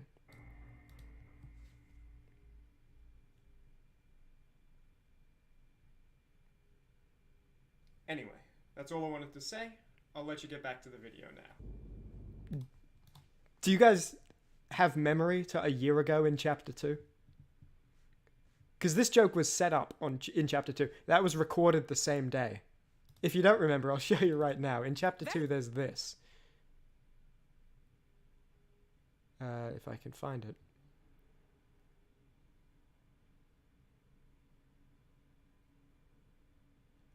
Really? Was it that close to the start?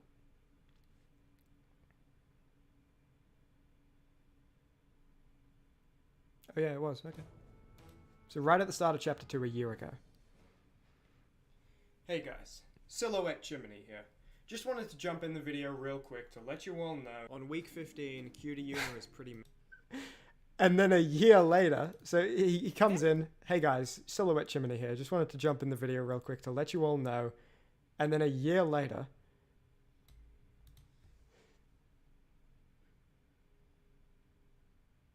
Anyway, that's all I wanted to say. I'll let you get back to the video now. It's my favorite joke. When I set that up a year ago, I was so pleased with myself. I was like, oh, this is going to be so funny. I'm going to put it in the last video in the series. It's going to be brilliant.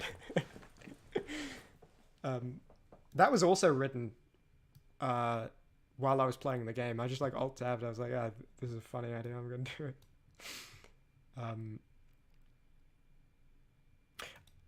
The ending is something that went through a lot of thoughts. It didn't go through a lot of phases, you know. I didn't like make an ending and then remake it, but I came up with an ending and then came up with a new one.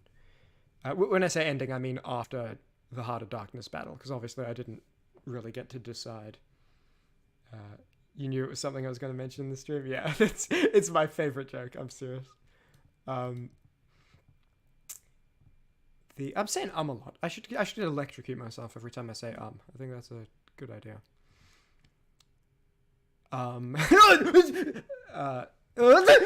Okay, what was I saying? Okay. So only half of those were on purpose. No! Okay. That time I said I said I'm and I'm stopping. You don't electrocute me. I said I'm, not the U word. I'm going to stop doing that because I don't think I'm going to be able to stop saying One thing I wanted to do was early on, I realized like the ending was going to be a bit of trouble because in the actual game, it's going to be taken out of context. By who? By who? No, Bev, what have you done? No! Okay, so... what was I saying? You guys are causing trouble. And I don't like it, you troublemakers. I feel like if I do that enough times, Because I don't think it's funny. I think it's just annoying. If I keep doing that, I'm actually going to train myself to stop saying the U word. So in the actual game, this is what I was saying, the ancestor is a character throughout the entire game. He's that was the last one. I'm not going to do it again. He is the narrator through the whole game. Anytime you get a crit, anytime you take big damage, anything like that, anything, you know, at the start of every mission, at the start of every boss, he gives you their backstory. But in my series, he's not really as much of a character. And so I needed to figure out, like, how do I, because obviously he's involved in the final boss of the game, how do I set him up so that people, when he shows up as the final boss, matters? And in the end, I kind of decided it doesn't really matter. Like, I don't need to, you know, I did enough work where people know what's going on, but I don't need to have him, like, originally, speaking of cutscenes again, I planned to have one where I used various ancestor narration clips and kind of spliced them together to set up right before the Heart of Darkness, you know, oh, beneath a beating heart, you know, all of those lines. But I again, I didn't think it was necessary. I didn't think it was worth the time it would take. But there was this. The ways and rituals of blood sacrifice are difficult to master. I murdered them as they slept. Madness. More blood-soaked soil. He tore his eyes from their sockets. Beyond human understanding. This horror must be unmade. And that... Is this all true? And that's... Oh, you can't even see that. Sorry.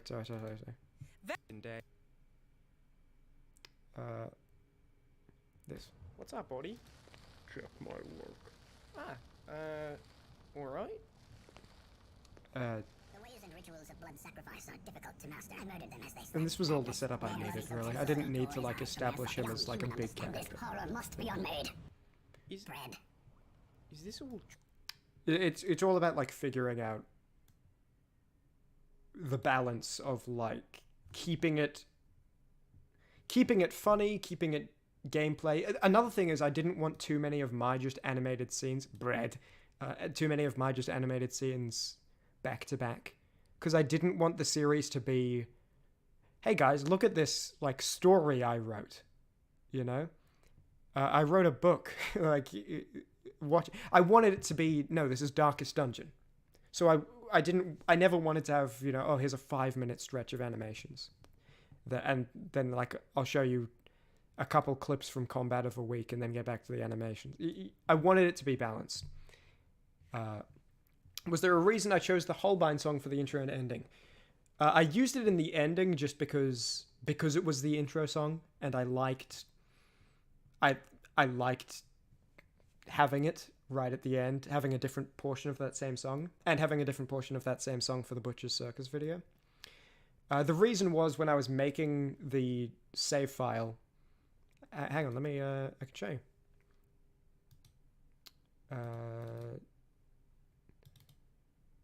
This is my first gaming session, nearly 7 hours. You can you can see. By the way, whenever I start a Darkest Dungeon, they weren't all 7-hour gaming sessions. I just feel like I cannot start a new Darkest Dungeon save file without spending like 8 hours in it and just like spending the night. I don't know why. Early game Darkest Dungeon, I just sink myself into. Late game, it gets a bit too... You have to focus too much for that to work. And I said it, I was thinking, what do I name it? I wasn't sure. And then I just remembered the song House of Holbein. It's from Six the Musical. And I thought, okay, that's funny. I could even use that as the intro song, and then I did it. So yeah, Holbein Estate. No real reason beyond I wanted a name for the estate, that mattered. You know, I didn't want to just name it Chimmaney. I didn't want to just name it Stevenson. You know, I wanted it to be in some way relevant, whether to the story or to a joke, or just to, like, I guess it was kind of in the end to neither a story or a joke. But you know what? You understand. Give me one second. I have some notifications from comments on the video. I want to respond to them because if people are, you know, the comments are like my favorite thing. Hang on, I'll respond to the comments, then I'll get to it. Pav says banger finale. Thanks, Pav. You know, I'm going to respond verbally. Thank you.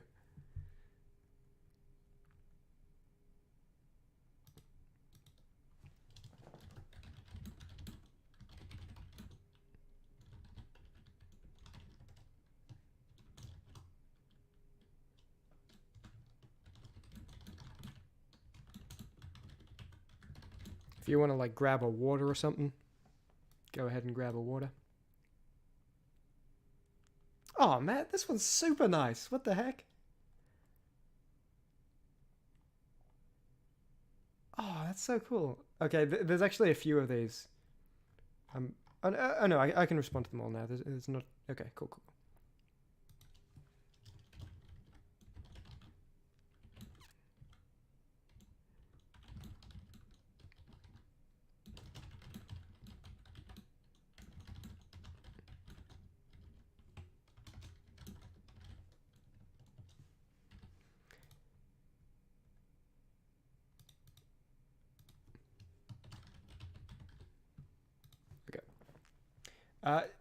Yeah, okay, I'm back.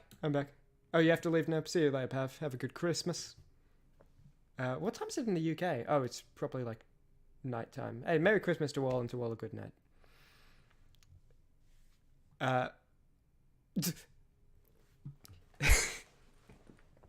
It's actually working. I think I'm saying it less.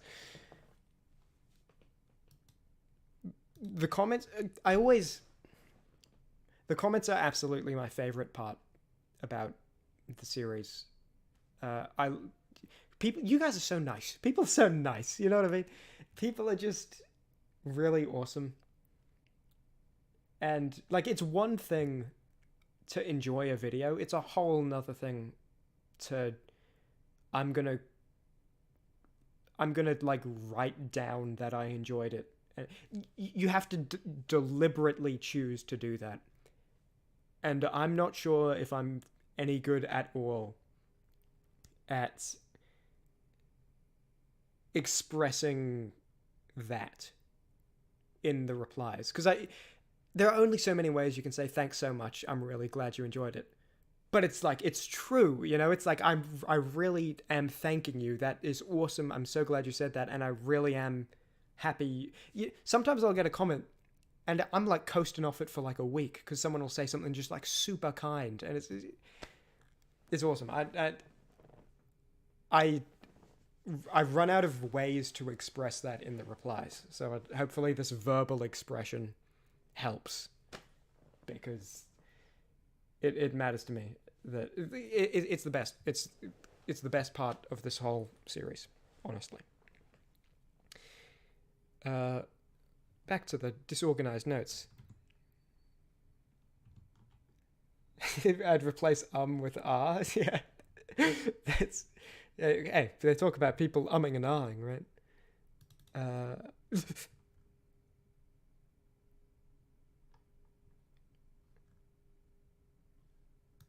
I'm just finding a visual to put on screen right now as I talk about whatever's next. Any preferences? Anyone got a visual preference?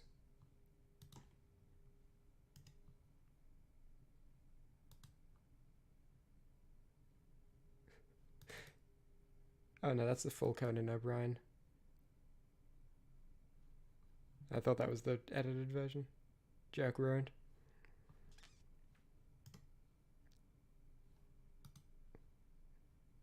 Let me,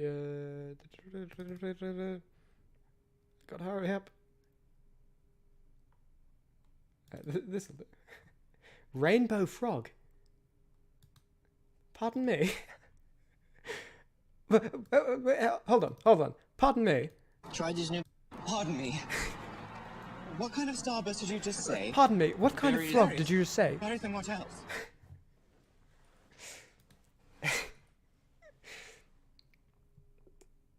Depressed Reynolds? Sure.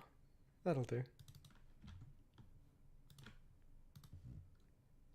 Someone commented on the first video, like when it came out, before Chapter 2 came out. Well, it might not have been commented on the video. It might have been somewhere where I posted it, like on an external site, being like, oh, here's this video. Someone, like, said, oh, man, I love the way you pronounce Reynold. And I don't know how else I would pronounce it. Am I, like, doing it wrong? Is it, like... I don't actually know any other way. Because, like, you know, Stephen, for example, you can look at it and say, okay, someone could accidentally say Stefan and be wrong. But I don't know. How else do you... Like, Reynald? But there's a U. I don't know. I don't have any expressly depressed sprites, I don't think. I mean, I guess... like, I don't know, does this count?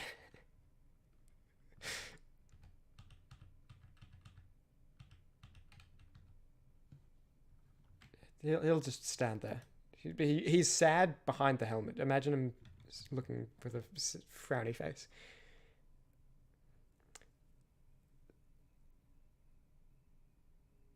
Like mold? Reynald? Maybe. I don't know. Am I pronouncing it right though? Like, am I? I hope so. Okay, I know I said like riposte wrong. I say repost. Live with it. Alright, I say riposte. That's how I, yeah. Isn't it like Reynold? Well, that's what I say. I mean, you guys are confusing me with the spelling. I'm not gonna lie. This is Reynold. Maybe like a short Ray, like Reynold. Oh yeah, that could be it. Also, hey Yobi, good to see you.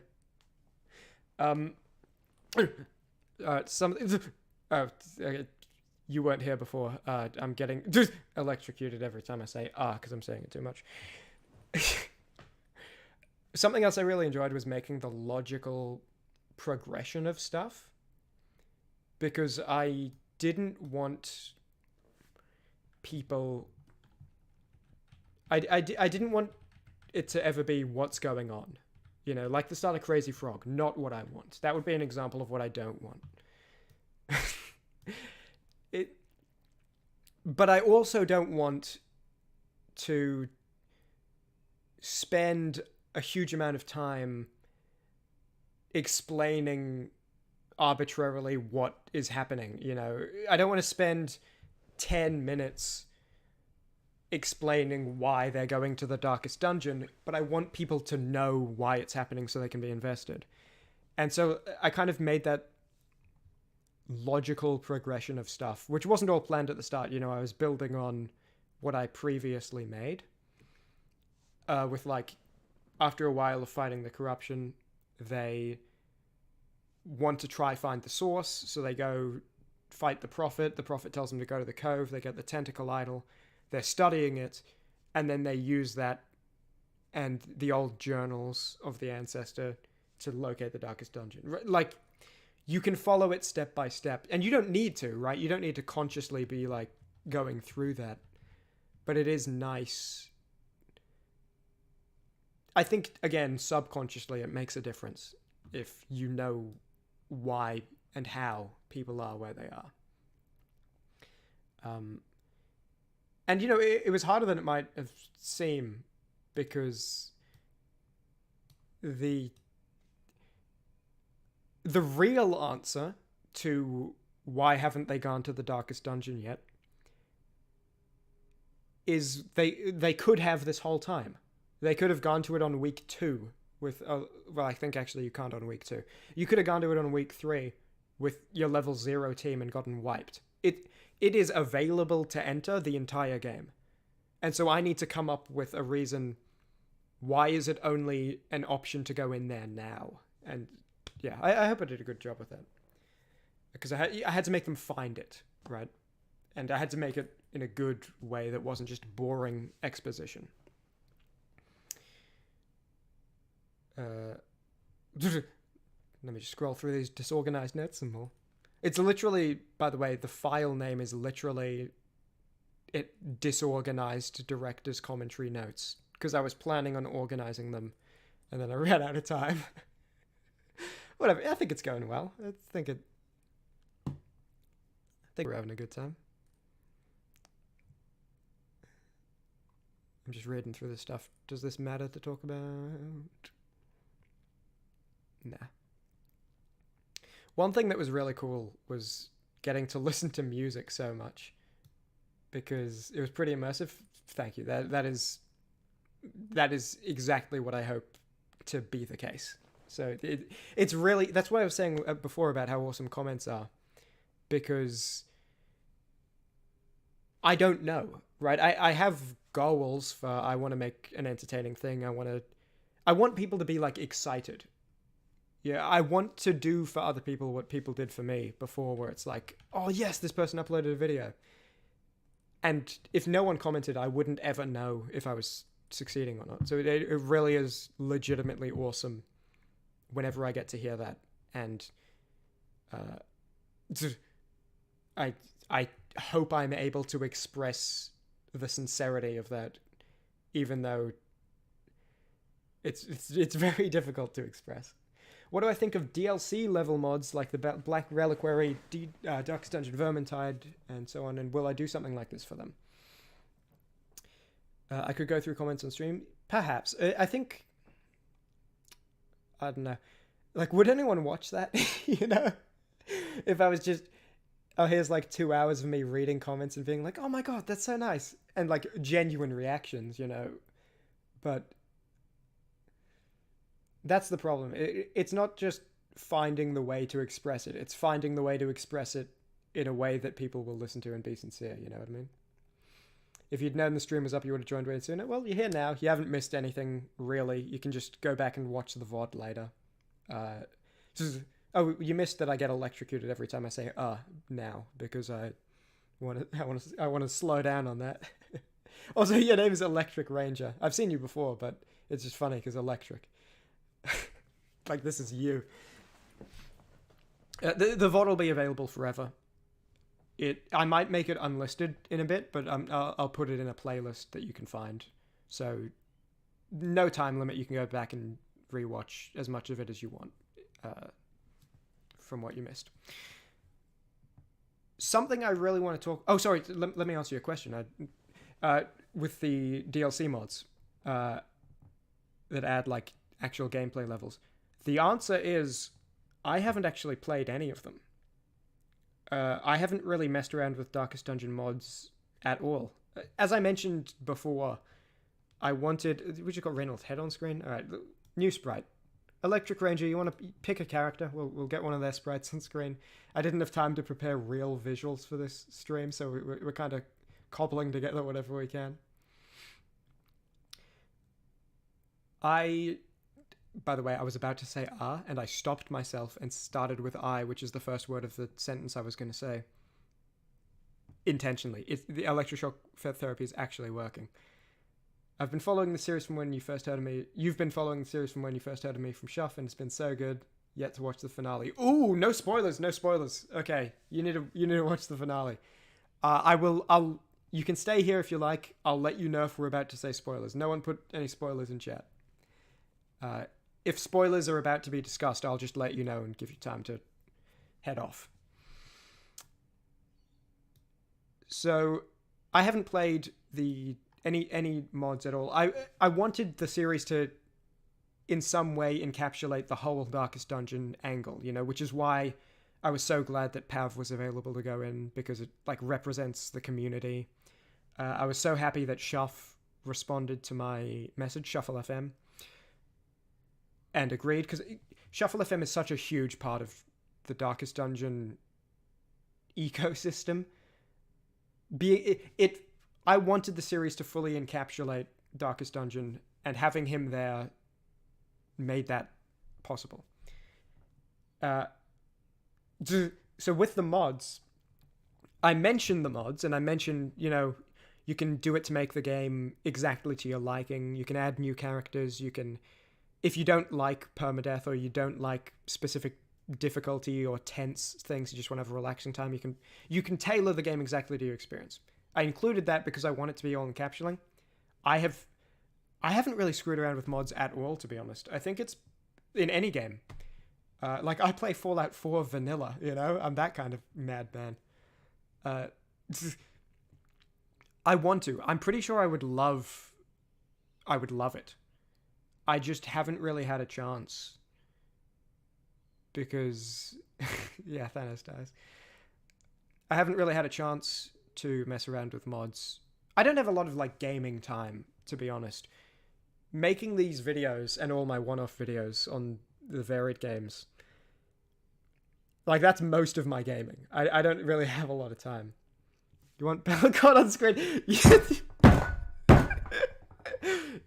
Fine. By the way, that you have no idea how much I laughed both times you mentioned Bellicott in the comments. You know what? I'm gonna do you one better. I'm gonna hang on. Give me a sec. Welcome to the You think I succeeded knowing quite a lot of Darkest Dungeon, how it works. You believe the quote-unquote plot reasons to leave or not at all enter certain places was fantastic storytelling. Oh, thank you very much. I think you are perhaps several minutes behind the stream at the moment. But thank you very much. That's awesome to hear. Because, again, I don't know if anything I try to do works unless people take the time to tell me and are, like, kind enough to do that. So it's always awesome. Bellicott was in this episode, right? Yeah, there it is. The arsehole. Alright, I'm just gonna play this for you. We'll just play through Bellicott's entire existence as we talk. So, what was I saying? Oh yeah, with the mods, perhaps, I think... Look, I'm not going to do another Darkest Dungeon series tomorrow, right? And I considered using some modded characters for this, and I think even early on someone commented, will I be adding modded characters? And the answer was no, because I want it to be kind of normal Darkest Dungeon in a way for the series. I think that just makes the most sense. I could potentially see myself doing something with modded characters and quests, or zones rather, not quests, in the future, because I know for a fact I would enjoy it, and there's so much content there. I don't think it would be another full series, maybe one video or a two-parter, just because I don't want to have to, you know, I feel like trying to build up everything the same way. It would feel like, oh, Chimmaney's out of ideas, isn't he? You know. But I could definitely see myself doing something with it in the future. Not the immediate future, but like 6 months or more. The mods here are amazing and you must visit them. It's just more Darkest Dungeon by the community. Just to visit the sus stuff. Yeah. I'll take your word for it.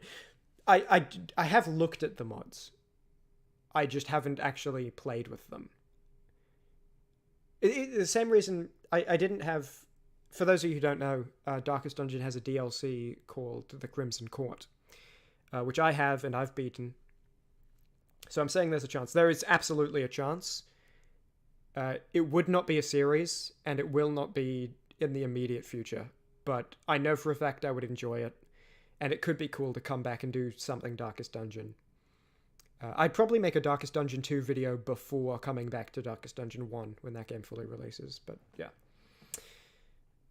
You're split on the devs adding these settings, you get it, but what's difficult for you might be unbearable for others, but someone's probably missed the game emotional heights. I agree, but also it's a single-player game. People can play it how they want, and the way I want is for there to be tension and to not be in full control. You'd love to see my take on the Crimson Court setting. Yeah, I was considering it a lot. When I played that earlier, the footage of the first session, you can actually see me hesitate over whether or not to enable the DLC.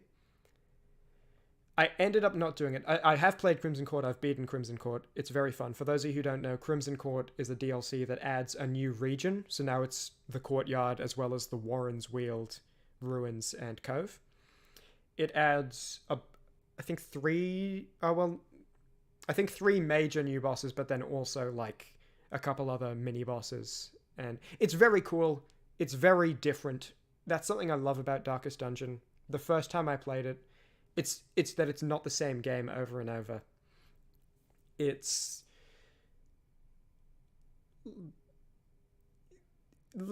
You play a Darkest Dungeon mission, the mechanics are completely different from the mechanics you experienced in the Ruins. And the Courtyard is the same. It's not just a rehash of here's more objectives for you. It's here's new stuff. And it's great.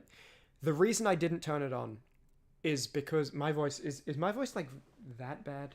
Hang on, let me. I don't know why it's happening. I guess I've just been awake too long because it's 5:36 a.m. over here, and I haven't slept.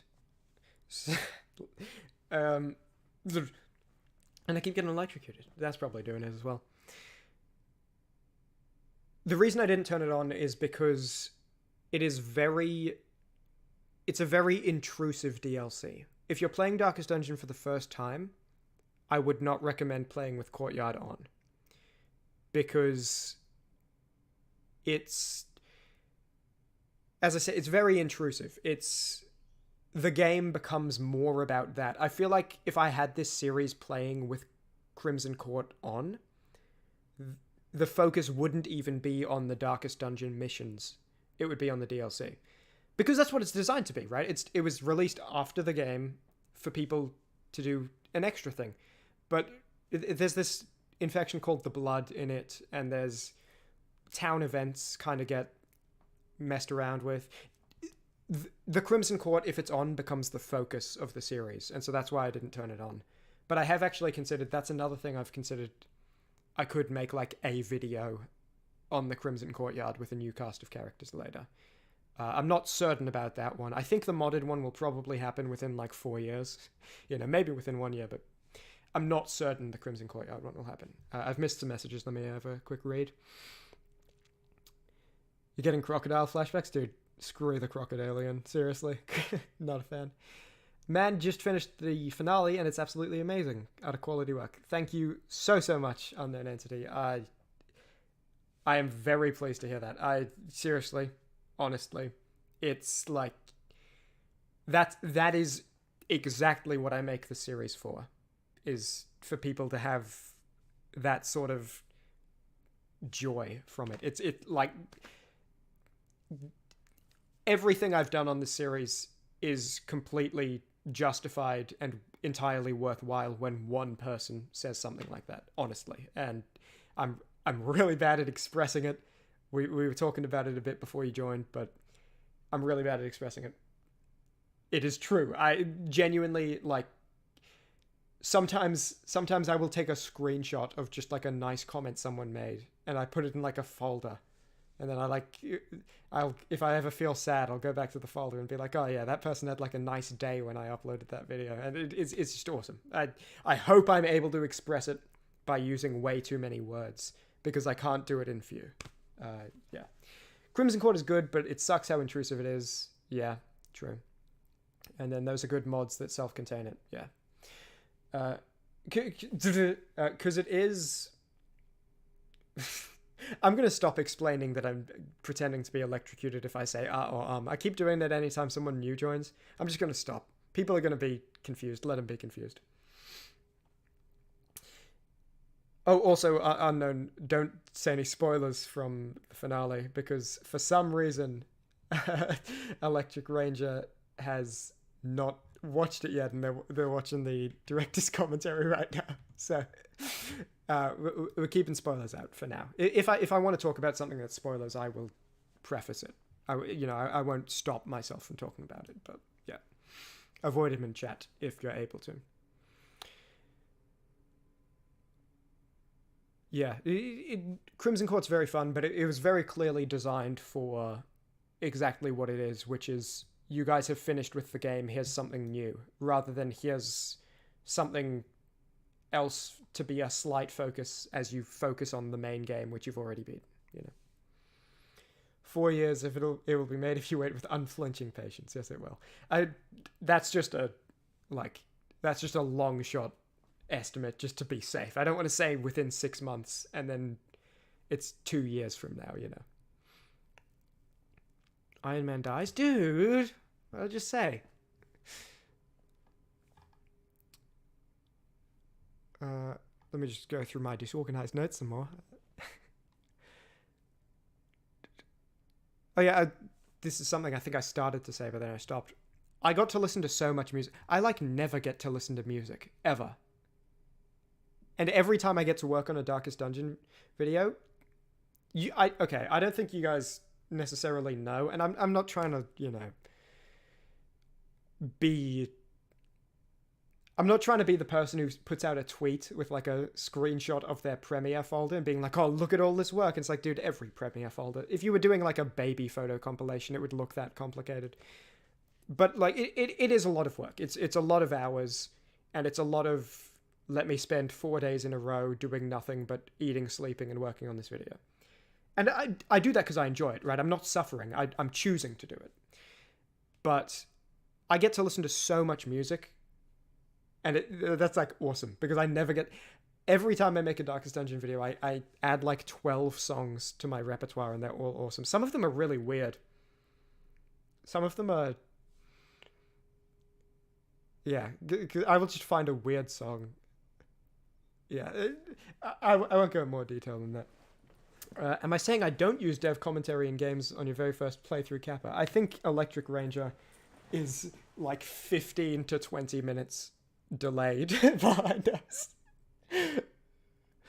Oh no, but they were just talking about Crimson Court. Maybe not. I'm not sure.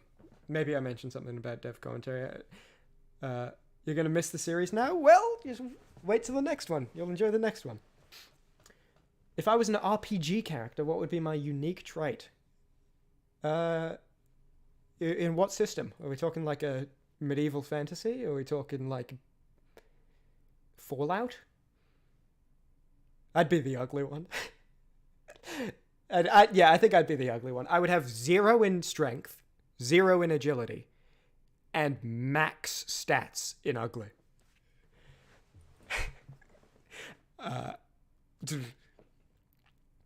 Okay, something I do want to talk about, and this is written down in my notes, and I mentioned I wanted to come back to it earlier. Anything goes? To be honest, I have no idea how to answer that question. I have, you know, that's not because I play RPGs, and I actually ran a Dungeons and Dragons campaign for like a year and a half, but yeah, I don't know. Make a trait for me. Come up with one. Getting late for you, Joel. Lovely stream. Merry Kringlemas, everyone. Yeah, have a good night, Joel, and happy Christmas tomorrow if you are not northeast of me. I just went negative charisma. Yeah, but you get an integer error and it loops back around to max. No, my unique trait would be that like I like make friends really easily. There we go. My trait would be like I'm real easy to make friends with. There's like a positive one for you. Something I really want to talk about, and I mentioned it earlier, is Shuffle FM. Because he is so cool. I have sent messages to probably 50 people.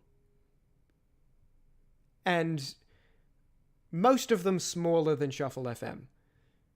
And no one responded. I don't mean they responded and said, no, not interested.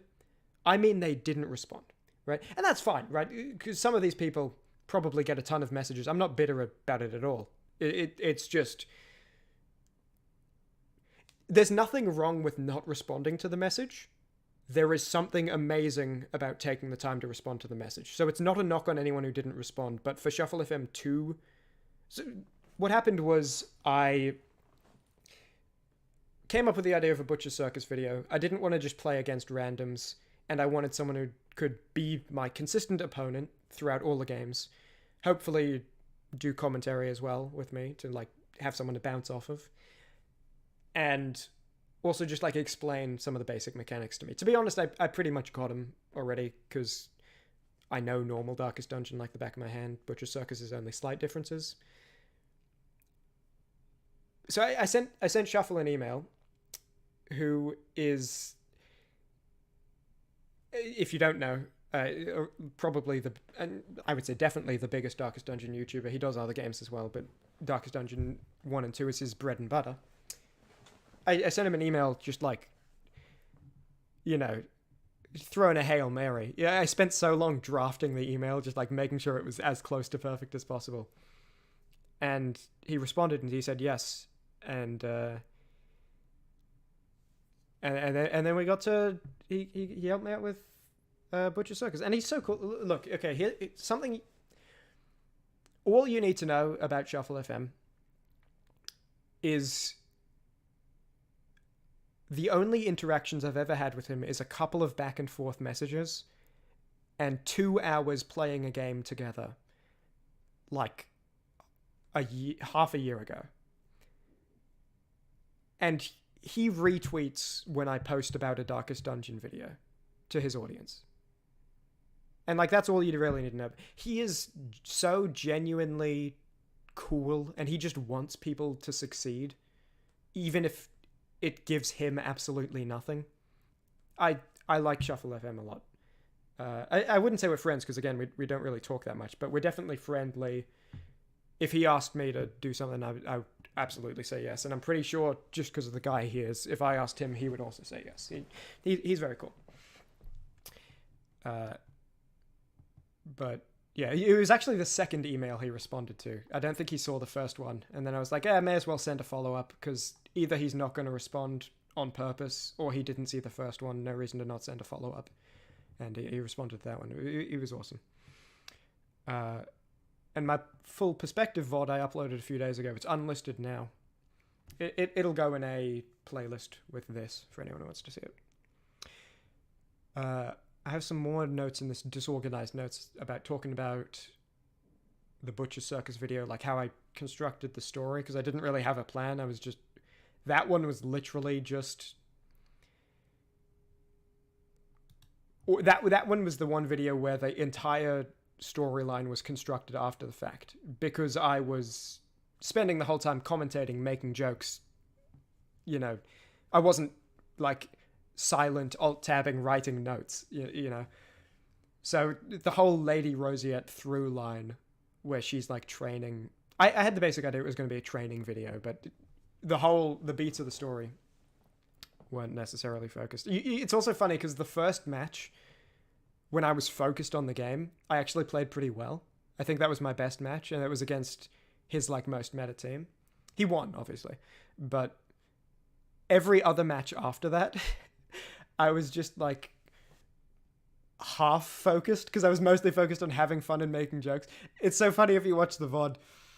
I will like construct a plan of like, oh, this is going to work really well, and by turn 3 I'm just running on autopilot, making jokes, and like not sticking to the plan I made at all. Because I'm just like, I've already learned the mechanics now. I got all the info I needed. I'm just gonna like have a laugh and make jokes, have a good time. And so yeah, from what you know of Shuff, he really is just a chill dude, having done same things for his server and him in general. Yeah, he just seems great. He just seems like a good guy, and like nothing more to it. No strings, you know. It's awesome. Give me 1 second. Seem to have gotten a new comment. This was half an hour ago, and it's I am everywhere at once from Gopal. Gopal? Let me know how to pronounce that. I don't want to mispronounce your name. Gopal Krishnan. I guess you left that one out. Alt-tab to check comments. That's Chimmaney, all right. I have no idea what you're talking about, Yobi. I really like your name, by the way, Yobi1 Cannoli. When I first saw that, I was like, that's nice. Like the first time you commented. There's something close enough. No, I don't want to be close enough. I'll just call you Krishnan if you don't want to type out the pronunciation. I don't want to be the arsehole mispronouncing names. I'll just call you Krishnan. Yeah. So there's something I want to talk about, and it's a bit more important and I guess like serious. Is there anyone just got like a topic they want to say before I get onto this? Because this is something that's like actually really genuinely important to me. I'm genuinely the first YouTuber to pronounce your name correctly first try. That's because I'm not a YouTuber. I just pretend to be. I really honestly don't consider myself a YouTuber. I know I am because I upload videos to YouTube. I feel like YouTuber is a personality more than it's... You know, if I say YouTuber, I think of like a type of person more than like a job, but maybe I'm wrong.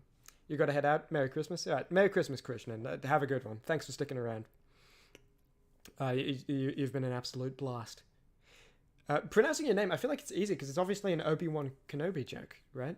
You Obi-Wan Cannoli. Like, when I...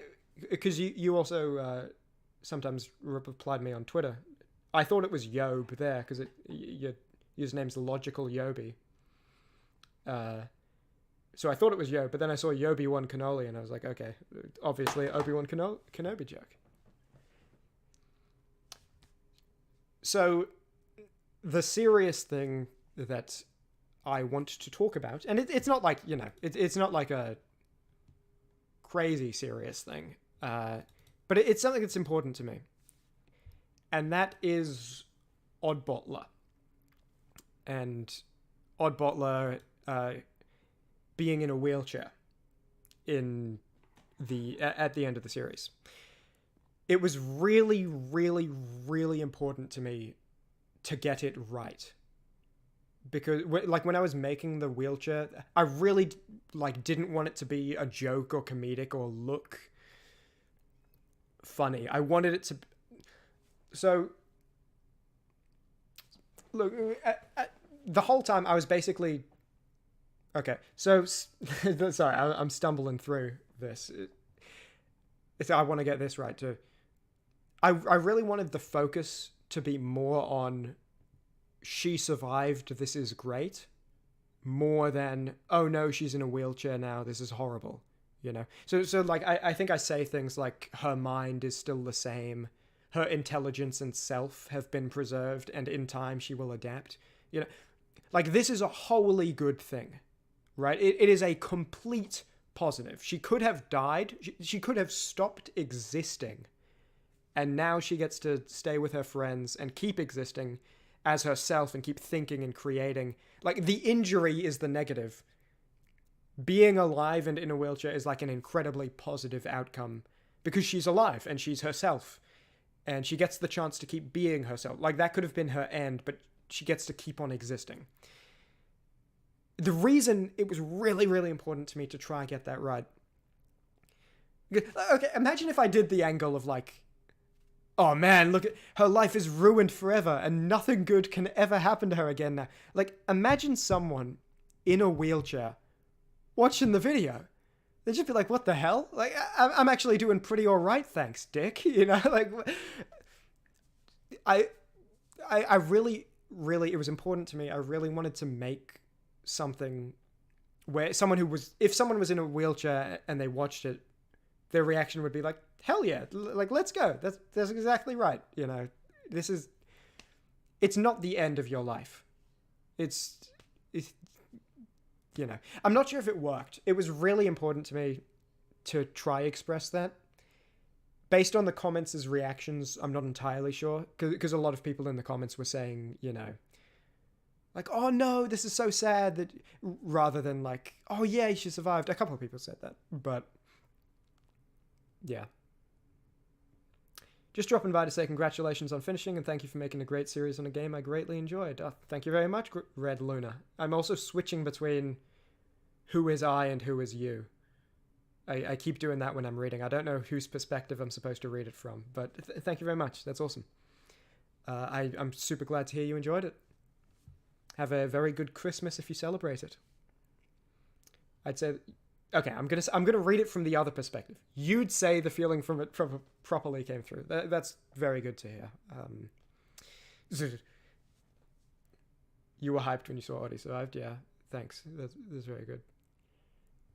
Never thought about that angle. Yeah, I really, really, really didn't want to make something where, again, someone in a wheelchair watches it and is like, come on, what the heck? Like, what are you doing? Also, I just said what the heck in the most, like, Disney original TV series way. That wasn't on purpose. I don't know why that happened. I just didn't want someone to, like, watch the video and think, okay, I guess I have, like, no value. I wanted them to... Anyway. You get it. You get it. Also, the reason why I made her survive, which is... It's bittersweet, but that's the point. Yeah, it's, you know, the injury is the bad thing. Being alive and in a wheelchair and existing and being herself is an incredibly good thing. So, yeah. The reason why I made her survive, by the way, it wasn't just like oh no, like one of my favorite characters died. Undo. It wasn't something like that. The whole series, I really wanted to make things feel different. I didn't want it to just be the same thing over and over. Like, I didn't want, for example, it to just every single week is they go here, they do this thing, they come back to the hamlet, they go back to the... So I would do things like in Chapter 1, where 2 weeks, instead of they do a mission, and then they come back to the hamlet, and then they do a mission... hang on, was it earlier? Yeah, it was. I just added, okay, there was a cave-in, and so they're stuck in the ruins. Instead of going to the ruins, coming back, going to the ruins, they went to the ruins, got stuck in the ruins, and that was the second week. Just like little stuff like that, so it wasn't the same thing over and over again. And it was the same with the deaths. I didn't want... If you notice, you probably notice subconsciously at least, no character death is treated the same way. So when Hidden Atrocity dies, in Chapter 4 actually, I think. Oh no, that's... Okay, well when Hidden Atrocity dies, it's just Kringle kind of mourning how people, you know, didn't give him a chance. When Split 6 dies, there's an actual funeral, there's people there, they say a few words, and then these two have a little moment. When Naomi and Sally Grimm die, you don't even see the Hamlet's reaction. You just hear people hurling abuse at Reynold and Dismas, and then Odd Butler, you know, where's Grimm? Obviously the funeral happens, and at the start of the next chapter, it's, you know, at the end of the intro has this little thing. But I didn't want it to just be a character died, slow fade out, piano comes in, fade into their funeral for every single death. Just because it would be the same thing over and over. The same way as I didn't want the weeks to be the same thing over and over. I wanted to justify why they were going places. In Chapter 8, you know, the Darkest Dungeon 3 crew gets trapped in there. They don't report what they found, and then the next team goes out. Because I just didn't want it to be the same thing over and over and over again. So that's why I made Odd Butler survive. And then I made her still important to the series, ending with this scene. This here. When she gives when she gives Nikki the tentacle idol, which for the portal. this could have... It wasn't like, oh no, I made plans, she has to be alive, I'll come up with a random excuse for her to be alive. This scene could have very easily not happened, you know. I made her important because she was still around. I didn't keep her around because I had plans that would be ruined if she wasn't around. I mean, she was already important. I made her stay important. And also, like, if you think about it, in-game, all a death in Darkest Dungeon really is this character has taken damage on a mission, and now we're back to Belcott, and now they cannot go on missions anymore. Right? It's effectively the same thing. It's this character took some level of injury, and now they cannot continue to go on expeditions. And yeah. Also, I just want to say, like, if you had a sad reaction, I'm not trying to like moral grandstand or anything. If you had a sad reaction to what happened to Oddball, like, that's fine. It is tragic. It is legitimately tragic what happened to her. But, you know, like, you can just look at, for example, like this. She can't do this anymore. It is genuinely sad, and feeling sad about it is not only perfectly fine, it's probably the correct response. But I wanted it to also be, this isn't the end, this is the best possible outcome. She's still herself. Just because she can't walk anymore doesn't mean she's a different person. You know, I'm not trying to, like, shame anyone who felt sad. I just want to make sure that's clear. I'll just have a video to play in the background well. So, yes. Same way, with that not wanting things to feel the same. It's the same with... I would do animations different ways as well. Just slight differences. You know, sometimes the character walks with a wobble, sometimes they slide. Sometimes the background is just like a blurred out thing. Sometimes it's set in the hamlet. Sometimes the way characters' heads and bodies move is different. Sometimes they're switching between sprites more often, and other times they're staying on the same sprite, but emoting with just that one body and head. Just, I didn't want it to be the same thing over and over and over and over. So... that's in all facets. That's in the deaths. That's in the... what's happening in the weeks. It's in everything. It's in the way I do the animations. Really good model of the wheelchair. Thank you. The wheel is actually taken from the cannon. The cannon sprite. Let me get that. And then, like, angled and made 3D from that angle. This is just the layer without her in it.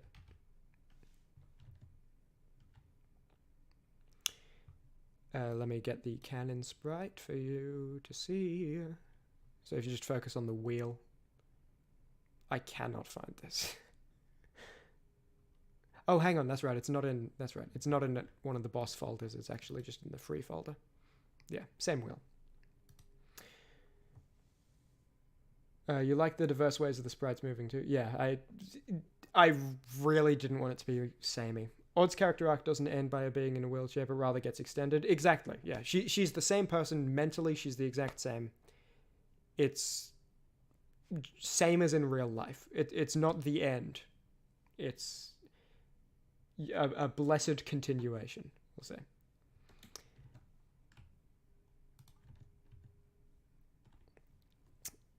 Yeah, that was just... I really wanted to talk about that because it was important.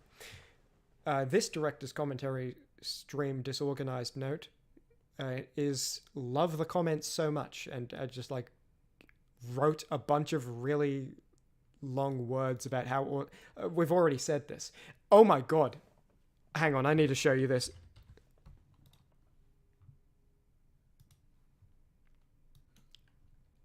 I'm screenshotting the note. You're not going to believe this. How consistent is Chimmaney and, like, not a liar? Let me do this. Okay. You're going to be shocked by, like, how consistent of a fella I am. Look at this. I mentioned the Belcott joke. As, like, lots of funny stuff. You know, love the comments so much, people so nice.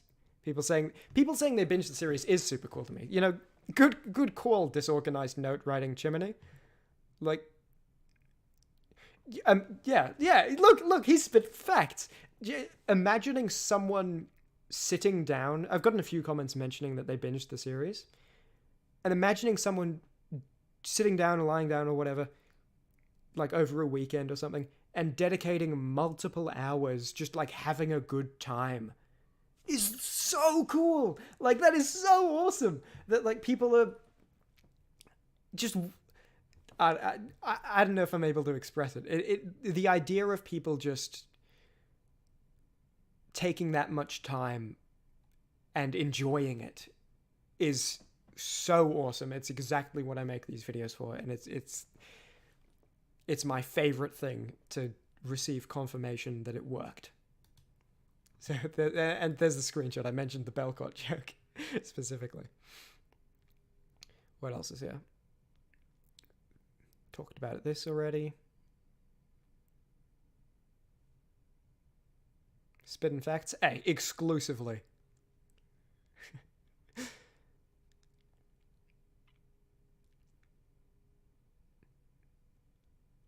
Yeah. Just talking here about, you know, I mentioned before how the numbers don't really matter to me. Well, like, don't matter to me in the way of, like, I'm not thinking they're too small. You know, they matter to me in the way of, like, these numbers represent people, right? Like, that's awesome. But, like, I wouldn't want a big number if it didn't mean anything. I wouldn't want 1 million subscribers if none of them watched my videos, you know? You're going to binge the series again as a gift? Dude, that is... I hope you enjoy it. I really do. That is awesome. You'll be right back. Your cake... Oh, we got to wait for the cake to get out of the oven. We got bakers in chat. Look at that.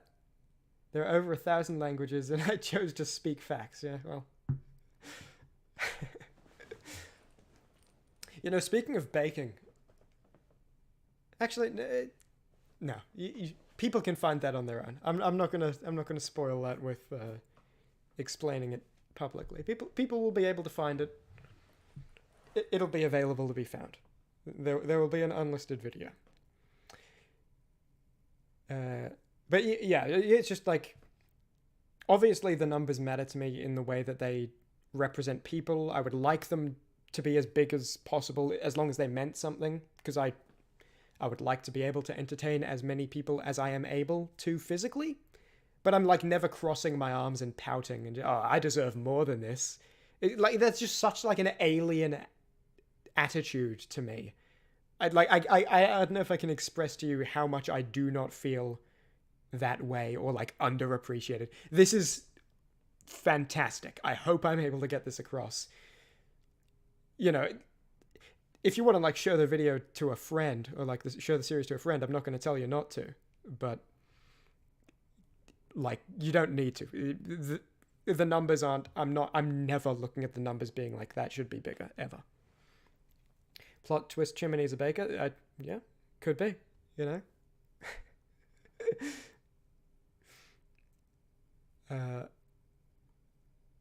Favorite characters is this next disorganized note. Who are your favorite characters? I was thinking about it. When I was playing the game, my favorite characters were Kringle, Odd Bottler, and Sally Grimm. I think, weirdly, my favorite might actually be Pollock now. Which is weird, because he doesn't get that many scenes compared to, you know, Kringle, Odd Bottler, Sally Grimm. I think it's just, he's just like a weirdo, and his voice, and he's like dumb comedically. I love comedically dumb characters. Like, Pollock might weirdly be my favorite character. You know, to be fair, I am a little lad who likes Barry and Grimm, but he's not quite my favorite. When I was playing, it was absolutely Kringle and Odd Bottler and Sally Grimm, though. Also, there's obviously the Kris Kringle joke, which it's so unfortunate that it actually ended up uploading on Christmas. Let me, speaking of the Kris Kringle joke, what chapter was that? Chapter Oh, it was the chapter Sally Grimm died in, which is this one.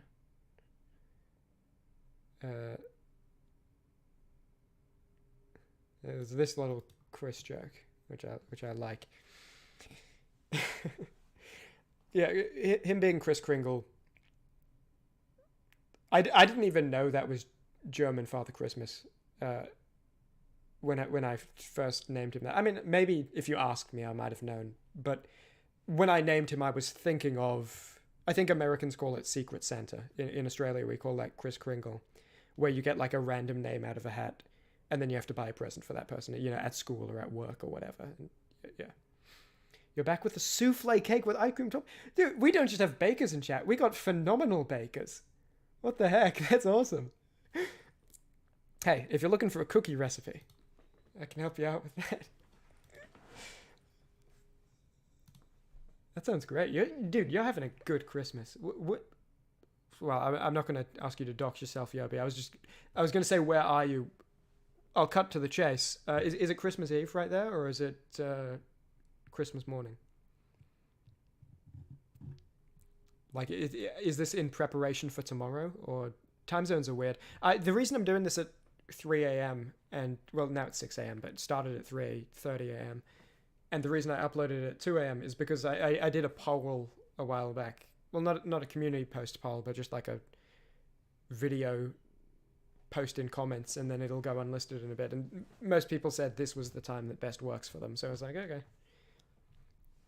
I'll do it.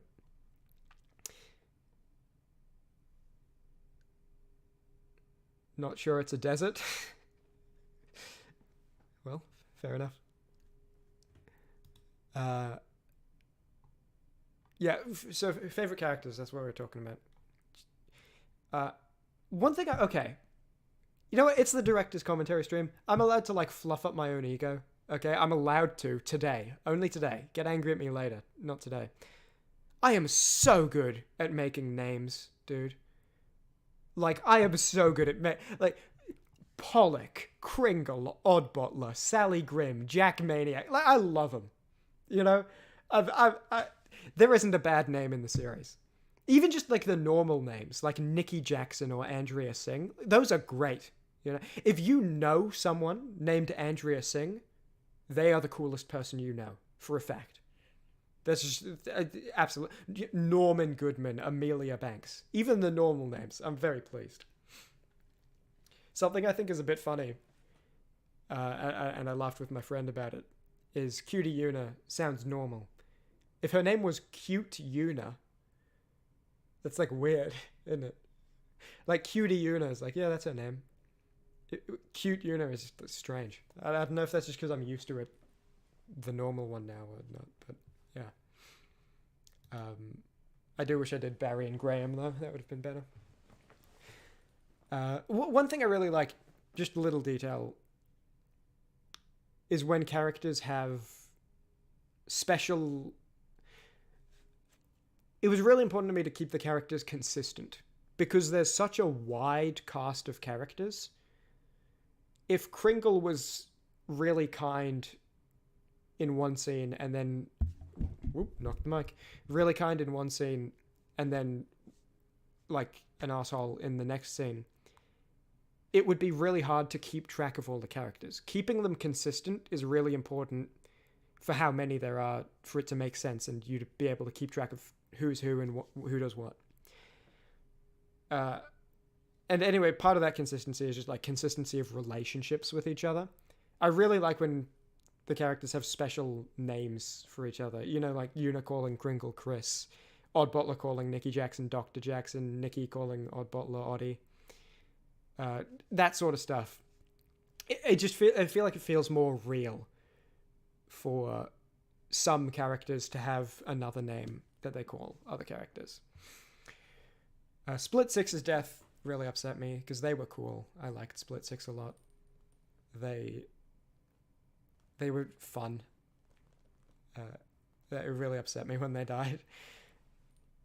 No one ever dies in the important missions because you take it seriously. You go in with like focus. They always die in like the small ones get you because overconfidence, you know, slow insidious killer, as they say. Hidden Atrocity's death, you know, due to my kind of negligence, was major props on the consistent personalities for all the characters. Gave you more life to the story, I'd say. Thank you. Yeah. Not just giving more life, it was also just making sense. You know, in the first chapter, Kringle, in the background of a shot, helps Simon Quicker up when the rubble falls on him. He pats Greem on the head. He shakes Barry's hand when they meet.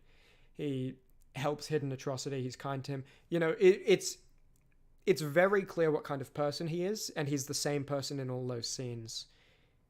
And so you remember him. So next time you see him in the background of a scene, you know what that is. And, you know, Cutie Una changes throughout the series, but it's a slow change. It's not an inconsistency. It is a consistency that adapts as she meets different characters and makes friends with Spiral Artist and Kringle. So, you know, I'm not saying change in the characters between scenes is bad. I'm saying unexplained, sudden, and random change is what I was trying to avoid. Hidden Atrocity's death, because of my, like, negligence. Abomination is my least favorite hero. I'll just say that. I don't really like the playstyle, because it is optimal to not transform into the beast as Abomination. And you just focus on stunning with the whip. The chain whip. I didn't want him to die, but I wasn't exactly panicking that he might die. You know? And he doesn't die every time there. It was a likely enough outcome where if it was someone I was more invested in, I may have retreated.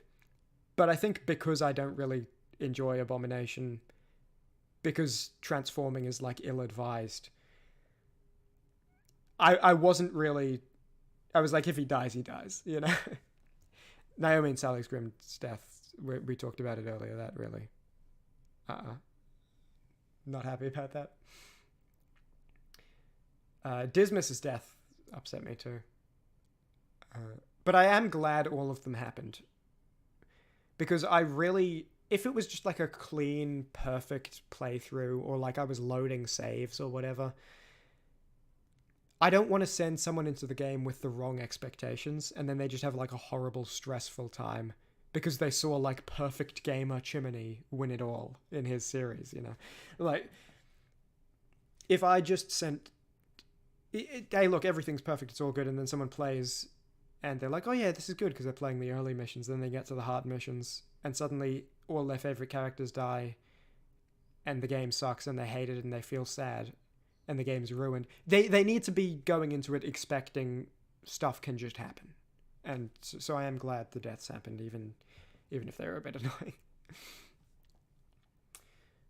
I got a couple various notes here. I'm trying to decide if they're worthwhile talking. We've been going for nearly 3 hours. I mean, I'm not really on any time limit. I mean, like, you know, I'm not going to stream for like 5 hours. But yeah, I guess I'll talk about this. The Prophet is my favorite boss in the game. It gave you a realistic sense of what to expect and helped you come to terms when the game just becomes a jerk. Yeah. Oh, that's right! You actually started playing after you watched the series, didn't you? I forgot about that. Yeah, that's awesome. That dude, when you... I was so pleased. I was pleased as punch when you told me that on, I think, Twitter. I was like, oh, that's so awesome. Someone started someone... Because I don't know what the ratio is. I imagine most people found my series after the game. And it was so awesome to know, like my series, like, sold the game to someone and they had, like, they had a good time. I hope you had a good time. You didn't tell me if you had a good time. You just said you started playing. Maybe you hate it.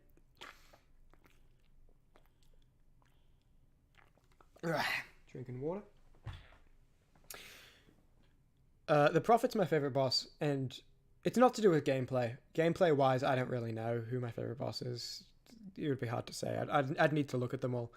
It's for the lore reasons, because I saw someone describe him as a messiah who was, like, in the wrong place at the wrong time sort of thing. Pav is back, and gotta say that your favorite Darkest Dungeon bosses: Wolf, Necromancer, and Prophet. Yeah, the reason Prophet's my favorite, I saw someone describe him, and I thought this was just so cool and interesting, as like a messiah of some religion that like got unlucky. For people who don't know, the lore around him is you haven't made your fun, still hate the Brigand Pounder. Yeah, just make sure you get rid of the match guy or stun the match guy, and you'll be good. But yeah, I'm glad you're having fun. That's seriously, what a success story. So he's like, imagine, you know, I don't want to use the example of an actual messiah from a religion because I feel like that's a bit, you know, like, come on. but imagine a messiah from a religion in an area that... Sorry, here's where I was. I found myself again. The story of the Prophet, people who don't know, is he's in the hamlet as the ancestor's doing all this stuff, and he's telling people about these visions he has of like, oh, the ancestor's going to do this, he's going to do all this crazy stuff. And then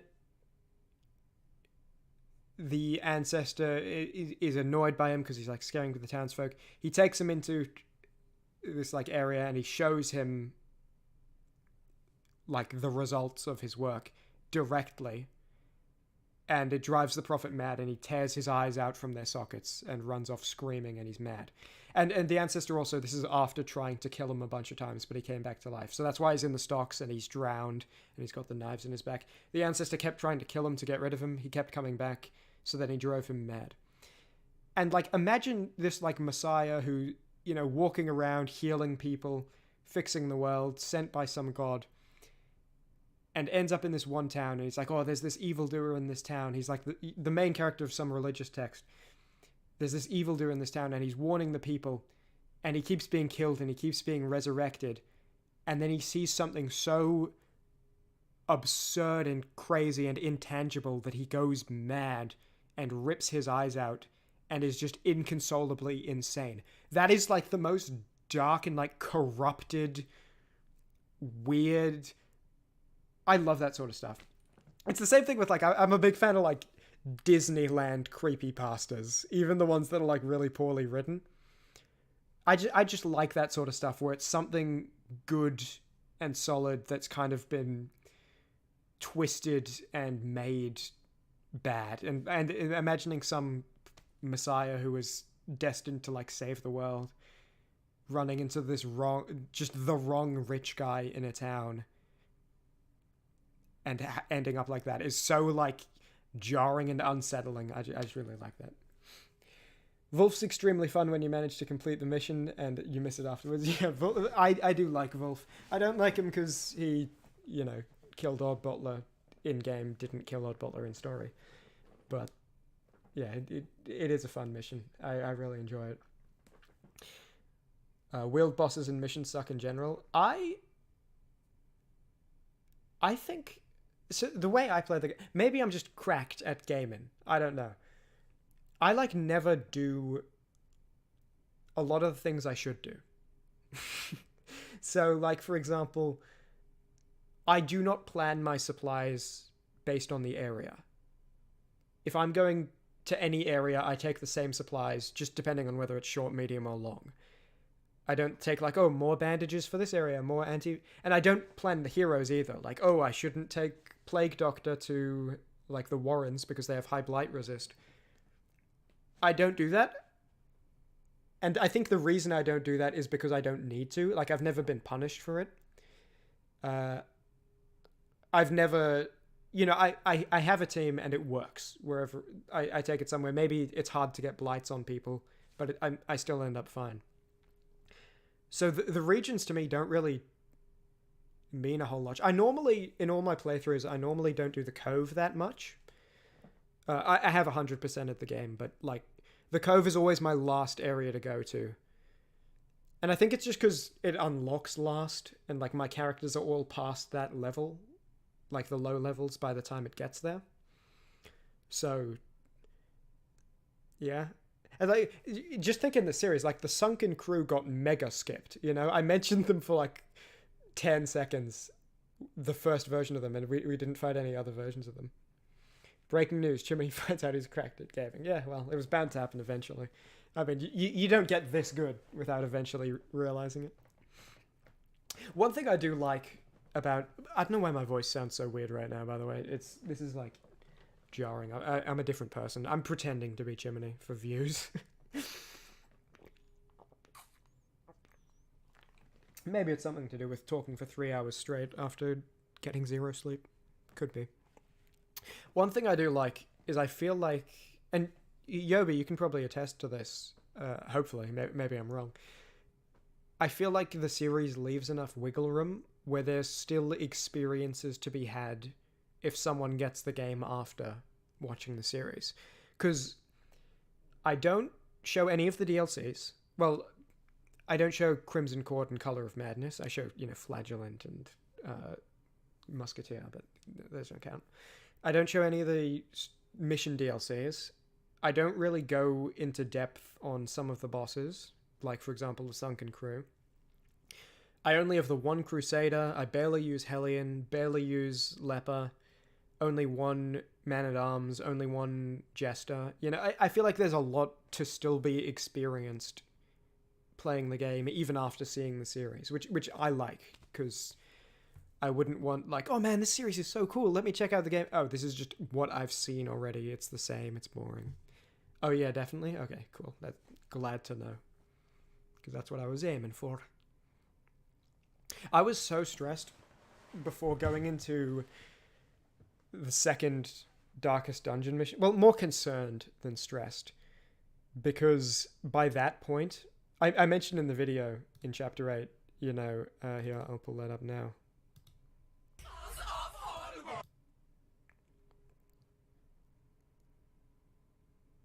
I mention here. There are 4 stages of the Darkest Dungeon. See, this is what I should sound like. This is what like, this isn't me putting on a narrator voice, by the way. This is just me speaking into the microphone normally. I guess my body is just, like, ruined right now. Won't even know I'm gone. Boom! Why? Once again, there are 4 stages of the Darkest Dungeon, each of them harder than the last, and then jumbled around. Yeah, so the second stage is by far the most difficult. Welcome to the... And I was so worried going into it, because I don't have enough characters to wipe on a Darkest Dungeon mission. I was talking earlier about not wanting it to be lame, not wanting to, like, have my save file corrupt or lose footage or something. Like, talk about lame. Imagine wiping on the second... Oh, you got jump scared by the boo, did you? It worked, yes.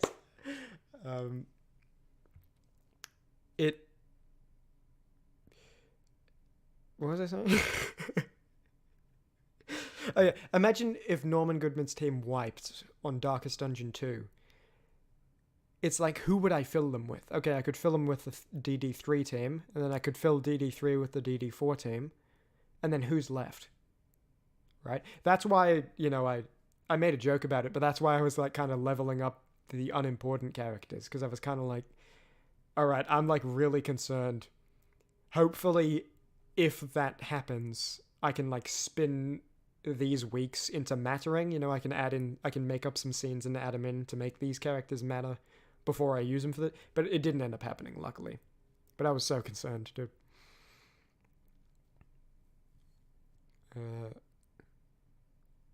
Yeah, not a lot of ideas that I had didn't end up being represented in some way. Talking about cut content again.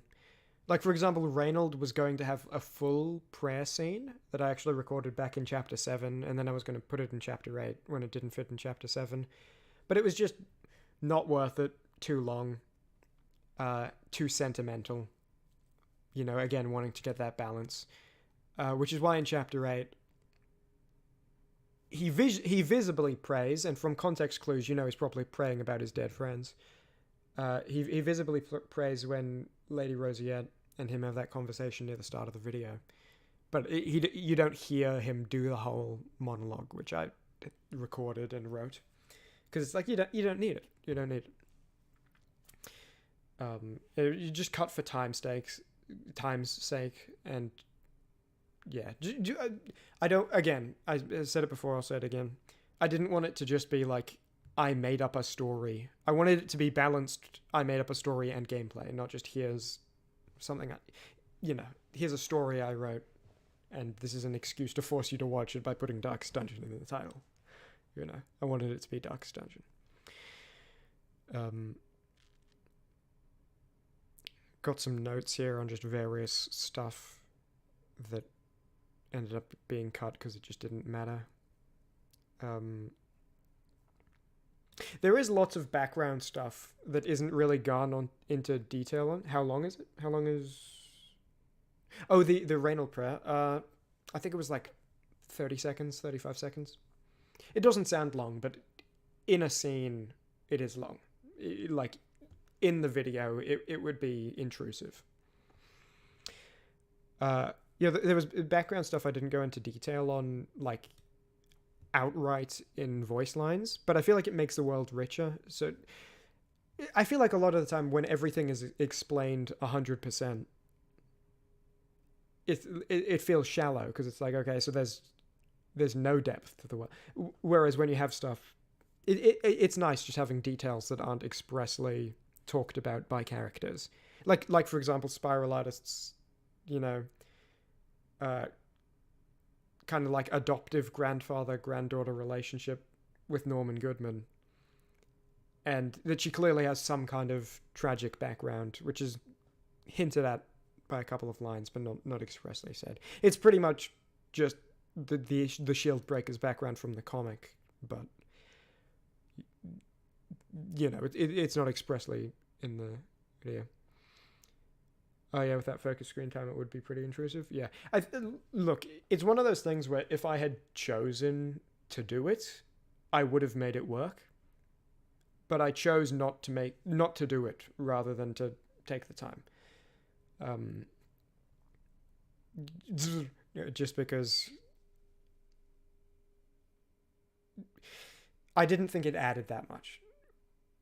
Even if I found a way to make it fit, you already knew Reynolds was sad. You didn't need a scene of any length, even if it was 10 seconds, of him talking about it, and it wasn't funny. So plenty of things that you don't need can be justified by, oh, but funny though. If it's not funny, then it has to be useful. Funny stuff doesn't have to be useful. I was going to do a thing where Spiral Artist was a hairdresser, and there was going to be like a scene of her cutting someone's hair and having a conversation with them just to flesh out her character a bit, but ended up not doing it because it just wouldn't have fit in anywhere. I didn't even write that one. That was just like a little note of an idea for a scene that could happen. I was also, this is one that got pretty far, actually. I was going to do a thing where like Cutie Una with like dropping her like alcoholism, but I ended up cutting it. She was never really expressly shown to be an alcoholic anyway. She just drank from a bottle a couple of times. But it was going to be a thing where like at the start she drinks, and then when she finds out Hidden Atrocity, the guy she bullied, died and Kringle was friends with him, she drinks again. It wasn't going to be like expressly a subplot or anything. It was just going to be several episodes, and after a few episodes the bottle just doesn't show up, and it just stops showing up, and then she mentions something to Kringle, just a passing line about like, oh, since we've been spending time together, I hadn't realized I haven't even touched the stuff, that sort of thing. Just like a passing line that's kind of like a background subplot that isn't even there if you weren't paying attention to it. It wasn't done in the end just because it wasn't important enough for the time that it would take up, as I say, and I didn't want to drag the series on. I probably could have gotten a whole another episode out of this series, but I didn't want to drag it out. I much prefer the Calvin and Hobbes way of ending, where you end when you want to. I think one more episode wouldn't have felt dragged out. I think it would have still felt fine, but I wanted lots of things to happen every episode. I didn't want any episode where it was just nothing. I think in chapter 6 or 7, Yuna uses the bottle again. I had already set it up at that point as not being used for a while by then, because I was planning to have that throwaway line later. But chapter 6 or 7, I just decided, don't need it. I think it's when she has the bottle and she like passes it to Kringle and he passes her the guitar and they swap. Just because it's like, and again, it was never really displayed to be a problem anyway, so it didn't need resolution. If I did do it, I would have made it better. You know, I wouldn't have just had like, oh, I'm happy, so I'm better now. You know, I would have wanted it to be like a more realistic to actual alcoholism and addiction, where it's more difficult than just, oh, I'm better now. You know. Anyway, I didn't end up doing it. It was just dropped in like the conceptual phase. I didn't even get far enough to consider how I would do it better.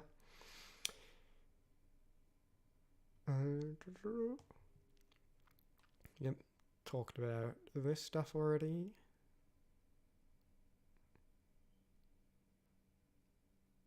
Yeah, just again with keeping the characters consistent so that you know who they are like at a glance, you know? Oh, here's an interesting one. Not swearing. Originally, in Chapter 1... So, okay. I'm not going to go in depth on this backstory, because it's a long one, and this is the Darkest Dungeon director's commentary.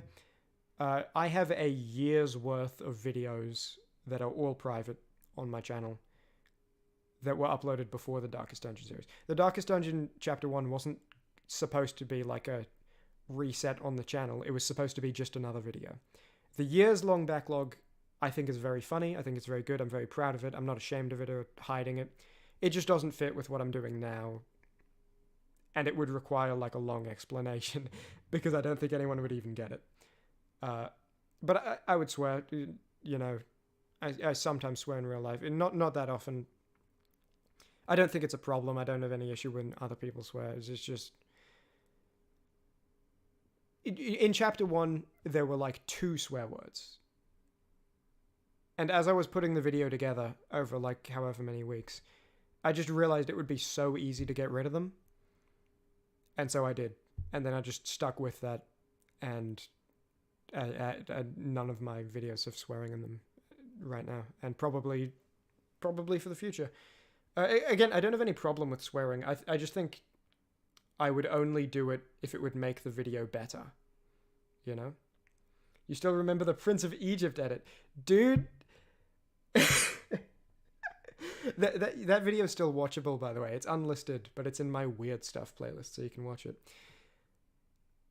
So many people thought that was... It was the weirdest thing. The reason I put it unlisted, I like that video, and I think it would still fit if it was public. I think it crippled my channel. Because I uploaded it as like a joke, a little parody of movie clip channels with like the full title and everything. And then it got like 60,000 views because people thought it was the real clip. Maybe not 60, I think it got like 40,000 views. And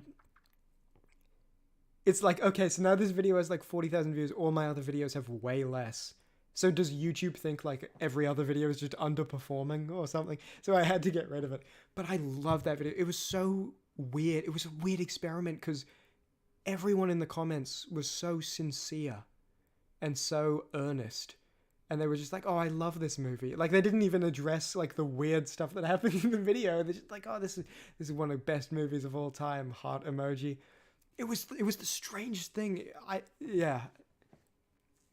can't believe you watched that video. That's awesome. When did you find my... Did you find my videos before I privated all the old ones? Because I think I only did that after like chapter 3 or 4 or so. I hope you didn't watch any, because I would need to explain everything to you to get it to make sense. It was so funny. It was funny. I'll talk about it at some point, I'm sure. Not in the director's commentary stream for Darkest Dungeon, but yeah, I am. It's nothing I'm ashamed of. It's just a thing I know would require a mountain of explanation to get to it.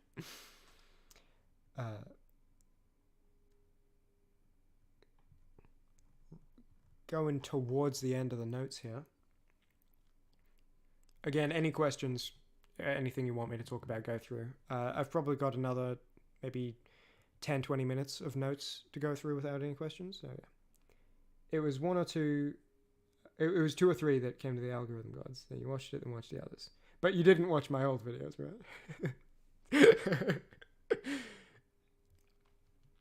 No, those videos are good. If you watched them, you probably would have liked them. They're funny.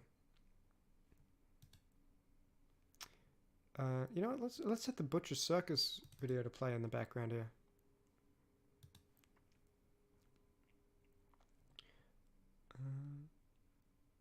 What is this? Okay. Oh yeah, one thing I wish happened. Chapter 8, I'm really happy with it. I think it's like close to a perfect video for me. You know, perfect video that I'm capable of making. Not perfect video that anyone's capable of making. I wish, the one thing I wish we ran into a shambler so I could do the shambler joke again. I wish one of the weeks we ran into, because we had like all of the callback. You know, everything was tied up so neatly in a bow. Even the prophet came back. I wish we got an opportunity to do one last shambler joke, but we didn't.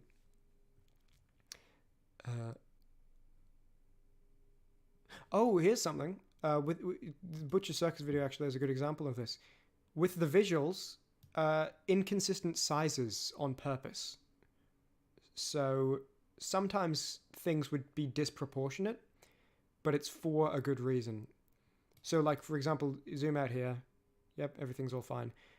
Look at the size of Lady Rosiette compared to Norman Goodman. Right? It doesn't make sense. That's on purpose. First of all, you don't even notice if it's not pointed out, at least I hope. But second of all, it's just necessary because of the way zooming works. It's stylized. I like this joke a lot. Has Norman eased up on you any? No, but it's not really so him. The inconsistent sizes This are on new purpose. person I just you've consider it brought an in. artistic She's really choice, I mean. guess. Yeah. But Hey, look that way a second. Huh? never turn your back on your opponent. This is one of my favorite. The Ringmaster? ventriloquist joke. Where did...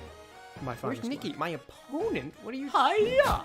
Oh, stop it. I was wearing a clever disguise. Why are you doing this? It's my job. I'm heating the woman. And the heat's only gonna turn up from here.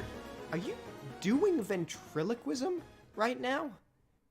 Because that's really impressive. Don't do that! I Now love that that Lady joke so Rosiette much. officially has an... That's like my favorite. Oh, small detail. I don't want to point out all the small details. As I said, there's a million of them. But this is one I will point out. Is that this chapter? When Pollock takes a team to fight the second version of the Flesh.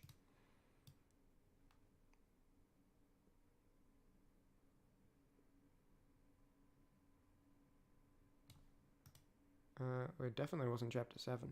I think I must have just missed it.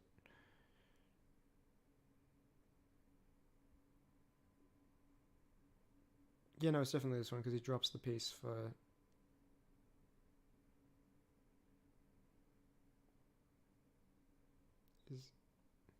Oh, yeah. The Gary come home thing. Small detail. Remember in chapter 1, Pollock... You know, tried to kill Hidden Atrocity and Kringle stopped him right at the end. The body has come out. So this obviously has like the theme of like with the Gary come home of like the flesh looking for the flesh. That's the main thing. That's what the focus is. Whenever I do hidden little details, I always make it so that if you don't notice the detail, it's still entertaining and the scene still makes sense and everything's still good. I don't want it to be like, oh, you missed this tiny little thing that I intentionally made difficult to see. Now you can't enjoy the scene. Like, that's just weird. Whenever I do secret little details, it's always to add to the experience, not to make the experience. And again, I'm not going to reveal many of them, but I will reveal this one. Because I don't think people will see it anyway. Otherwise, I mean... Pollock, there's like a little sub-theme here of Pollock feeling bad about killing Hidden Atrocity. So you can see here, there's a little, like, mirage ghost of Hidden Atrocity that Pollock's looking at. That's not it, by the way. That's just the first. You can see it slowly fading, and then he turns, walks away. As they're searching for the flesh. And then later on, right here, all of these posters on the wall from, like, the unstable flesh looking for the inchoate flesh. And then Pollock sitting over here. Sorry I was mean, weird abomination guy, -P. And he puts his own logo on them. It's just, again, it's just a small thing. It's not important. You're not missing anything if you don't see it. But there's a ton of stuff like that where it's just... If you see stuff like that, it's cool. And I'm not going to reveal any more, actually, because the cool part is finding it and experiencing it and all of that.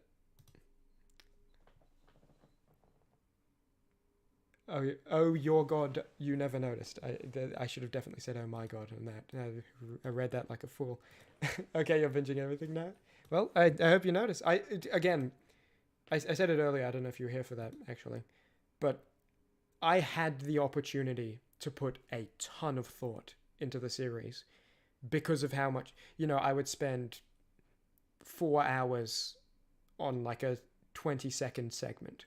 So I was able to, it's not like I'm spending 20 seconds on 20 seconds. I had the time to think of all these little details and add them. So it was nice, yeah.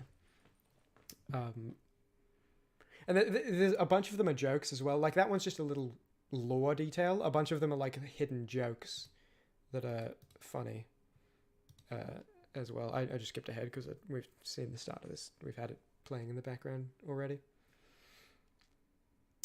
I've considered a few times posting, like, clips and clip compilations from the series. Because I feel like that could give more people a chance to enjoy it, like attract more eyes. Because that's,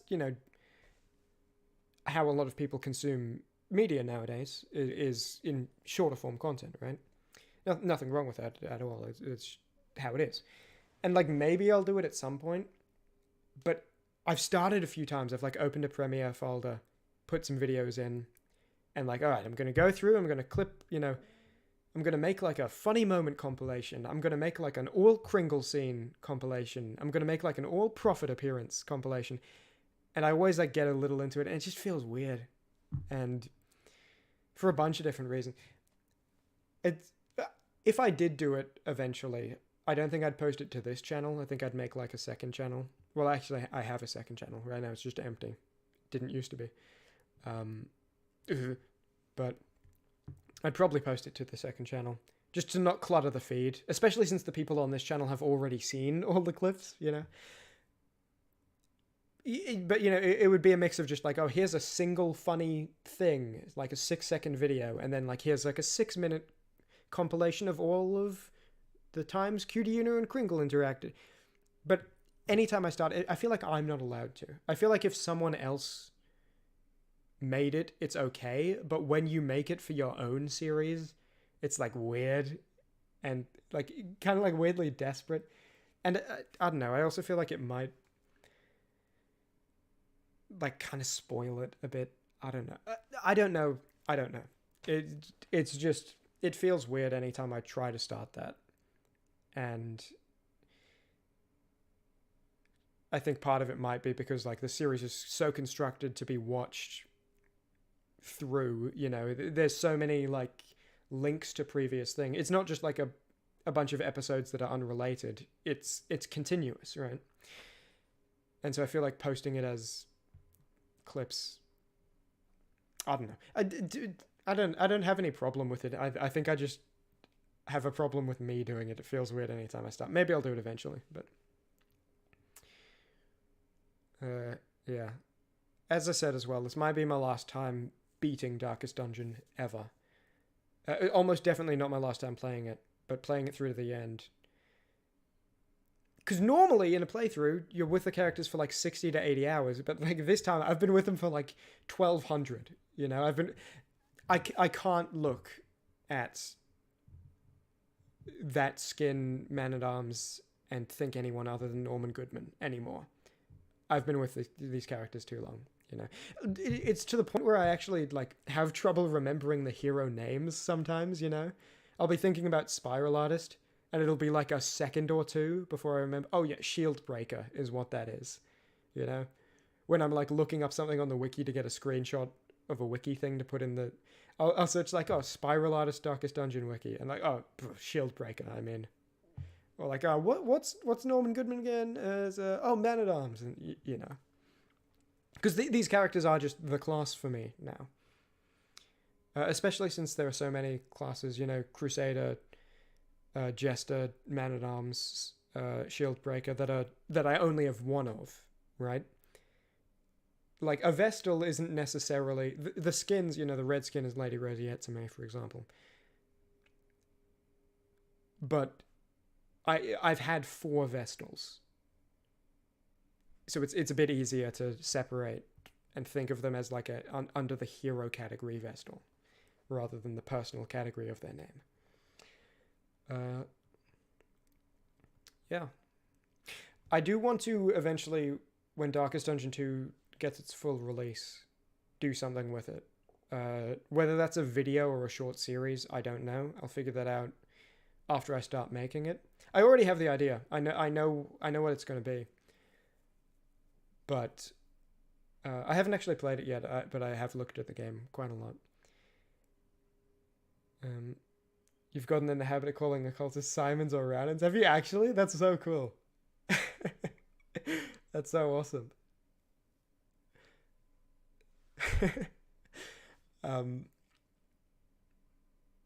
When I started the Darkest Dungeon series, actually, speaking of the Darkest Dungeon 2 and not knowing how long it's going to be, originally it was going to be an hour-and-a-half long video. It was going to be like 3 hour-and-a-half long videos.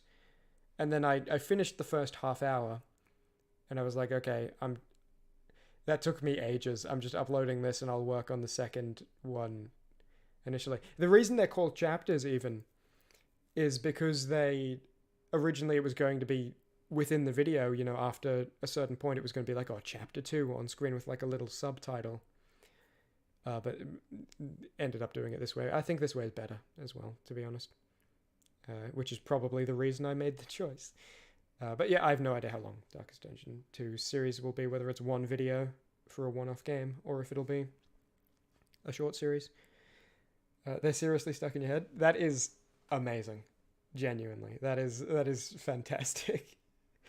I'm good at names, major props. Hey, ground control to major props. You know what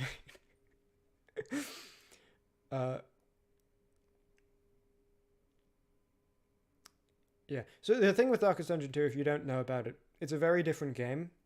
Very different style of game. And it's less suited for like a long-form, character-driven series. But it would still be a good video. It's not really suited for like, here's a huge cast of characters you get attached to, and over the course of a long series. So we'll have to see when I make it, you know. Talking about the future of the channel, that's a note here, with one-off games and other series in the future. The crossover from Darkest Dungeon, the people who watch my Darkest Dungeon series to my other videos is, you know, it's a small crossover in comparison, but that's totally fine. That's not a problem for me, because I have on my channel a completed series that I'm very proud of. It's up on my channel, and it's not going anywhere. And at some point, eventually, it's going to be something that people scroll down all of my videos to watch for the first time. And let me open up a video before I talk about this, because this one's ending. Okay, we'll watch chapter 8. You know, finish on the finish. At some point, it's going to be something because it's going to stay on the channel. It's going to be something that people scroll down and watch for the first time ages after it's been finished. And that's the focus, right? I do hope as many people as possible stick around now that the series is done, but again, the numbers don't really bother me once they get above 0, you know? They please me when they're higher, but they don't bother me when they're lower. And I genuinely, just to reiterate this, I could never feel even slightly bad about entertaining more than 0 people. Ever. Like, that completely alien mentality to me, honestly. I really, really mean that. And again, as people get introduced to my channel from, like, other series as I do and find my older stuff like this, like, that's where the meat is, I feel. I want a high-quality backlog, and that is what I've built with the series. I'm very proud of it. Very pleased with it. I really am so glad people have been enjoying it and having such a good time, genuinely. And that's staying there. So if the crossover from Darkest Dungeon to whatever I do next is small, I'm expecting it to be small in comparison, but if it's like super small, not a problem for me. That's totally cool. And I can't wait for people to watch the series after finishing a different series that I've made. That is like a really cool future in my head. I'm thinking my next video, I want to work on it quite soon. I'm going to take like a day to relax because I haven't like done anything. I haven't like played a video game in ages. I like barely hang out with my friend. I hung out with my friend once when it was his birthday. I like made half a day, you know, because it was his goddamn birthday. I haven't done anything. I'm going to take a day to like relax, and then I'm going to get right back into it because I wanted this video done way earlier. I didn't realize how long it would take, which is why it's so upsetting to me. It's uploaded on Christmas. People are going to disbelieve me that I was working on it the whole time. I wanted it done earlier so that I could like pump out a bunch of videos during these holidays. I still want to pump out a bunch of videos, like good videos, but you know, rapid. So I think I'm going to do a bunch of one-off videos quickly and consider what the next series could be. Celebrate my holidays. Don't worry, I enjoy this. This is me celebrating my holidays. Don't take it as like I'm doing this as like a chore or something, or I'm forced to do. I'm doing this because I want to do it and I enjoy doing this. So don't worry about that. But I will take a day to like sleep because I have been missing eating and sleeping a little bit. That's been the downfall. I've also got some Christmas presents behind me I need to wrap. It's like nearly 7 a.m. Waking up in the morning. Got to get fresh, got to go downstairs. And like I've only wrapped half my presents. I was doing it before the stream. I got to do more. I'll get to that. But yeah, I don't know what the next series will be. I'm happy for suggestions. The best games for series versus one-off videos would be games that are like long and have a cast of recurring characters that I can like imprint personalities onto. You know, so not necessarily already set in one particular personality. I could have made Kringle act any way, and it wouldn't have been weird based on... Because he doesn't have, like, a bunch of voice lines in the game, for example, right? I want to look into XCOM. I don't really know what XCOM is, but I've seen a lot of people say it's a great game and compare it to Darkest Dungeon. So I want to look into that. I'm also considering Pokemon. I've never actually played a Pokemon, ever, but I feel like it would work quite well for a series where it's like a big cast of characters. And even like the NPCs are recurring, aren't they? Like Nurse Joy and the police officer. I can make a consistent character over the course of a series with that, which is nice. That's useful. I imagine the next series will probably be like 2 to 4 parts, as opposed to 9 parts and a live stream, because Darkest Dungeon is my favorite game. It's also a very, very long game. I imagine this will be the longest series on my channel for quite a while, even after I've done a couple other series. Because this, yeah, as I say, long game, my favorite game. It's going to take a while before a series is longer than this, but there could be some like 2 to 4 parter series that I do, I think. I'm not sure I'd be able to like weave in, expert gameplay tips if I did like a Pokemon series. But I could still have the gameplay / character angle. I don't know. I'll find something that works. The thing is, I'm not going to just directly imprint the Darkest Dungeon formula that I have onto the next game. Because this style and formula was made specifically for Darkest Dungeon. I will make a new one specifically for whatever the next game is. And it'll still be voices, it'll still be characters, it'll still be gameplay, but even the way it's animated will probably be different. I feel like every time I make a video, I have to like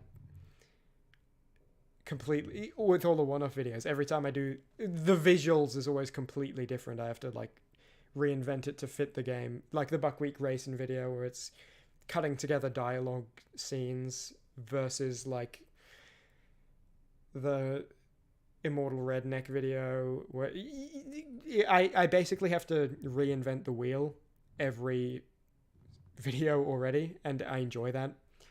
Well, not reinvent the wheel, more like invent, the wheel worked when I was driving through the road, but now I gotta invent water skis, and then after that I'm gonna have to invent like a hang glider. I'm not reinventing the wheel, I'm making a new way to fit the thing. And you get what I'm saying. Anyway, there'll be lots of one-off videos in the meantime, like lots, hopefully. I would like... No, I'm not going to say that. I was going to say I would like to have a video every... But I like only announcing video deadlines that I can meet, because that way... I feel like if I announce, I'd like to do one every 2 years, but it would be shorter than that, and then I don't do a video in that time frame, it becomes easier to not meet the deadline next time. As it is right now, if I post somewhere saying the video will be up in a week, the video will be up in 2 weeks, I have to meet it, and I've always met it, and I want to keep it that way, because I like that. But hopefully quite a lot of one-off videos.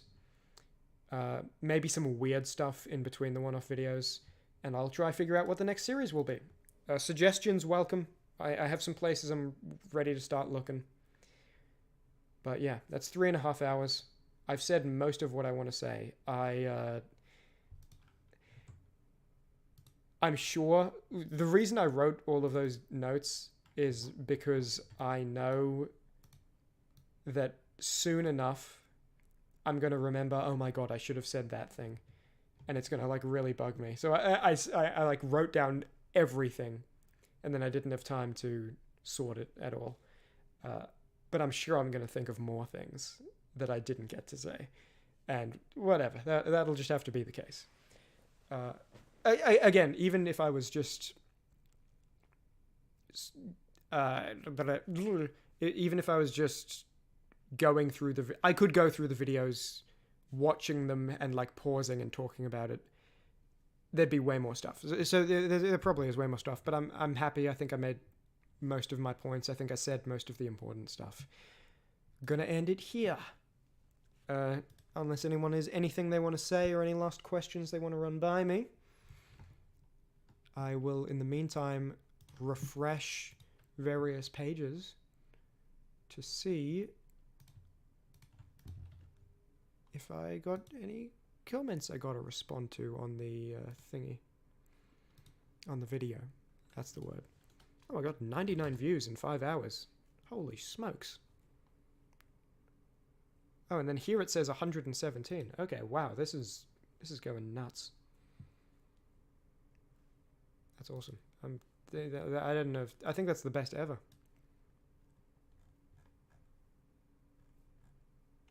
Cool. All right. Long live Belgot. You are an evil man. All right. See you later. Had a good one. I think this was a nice way to wrap up the series. I hope you enjoyed. And yeah. Find your love in your city from girls18.site. Find your love in your city again. Oh my god, I can find love in my city.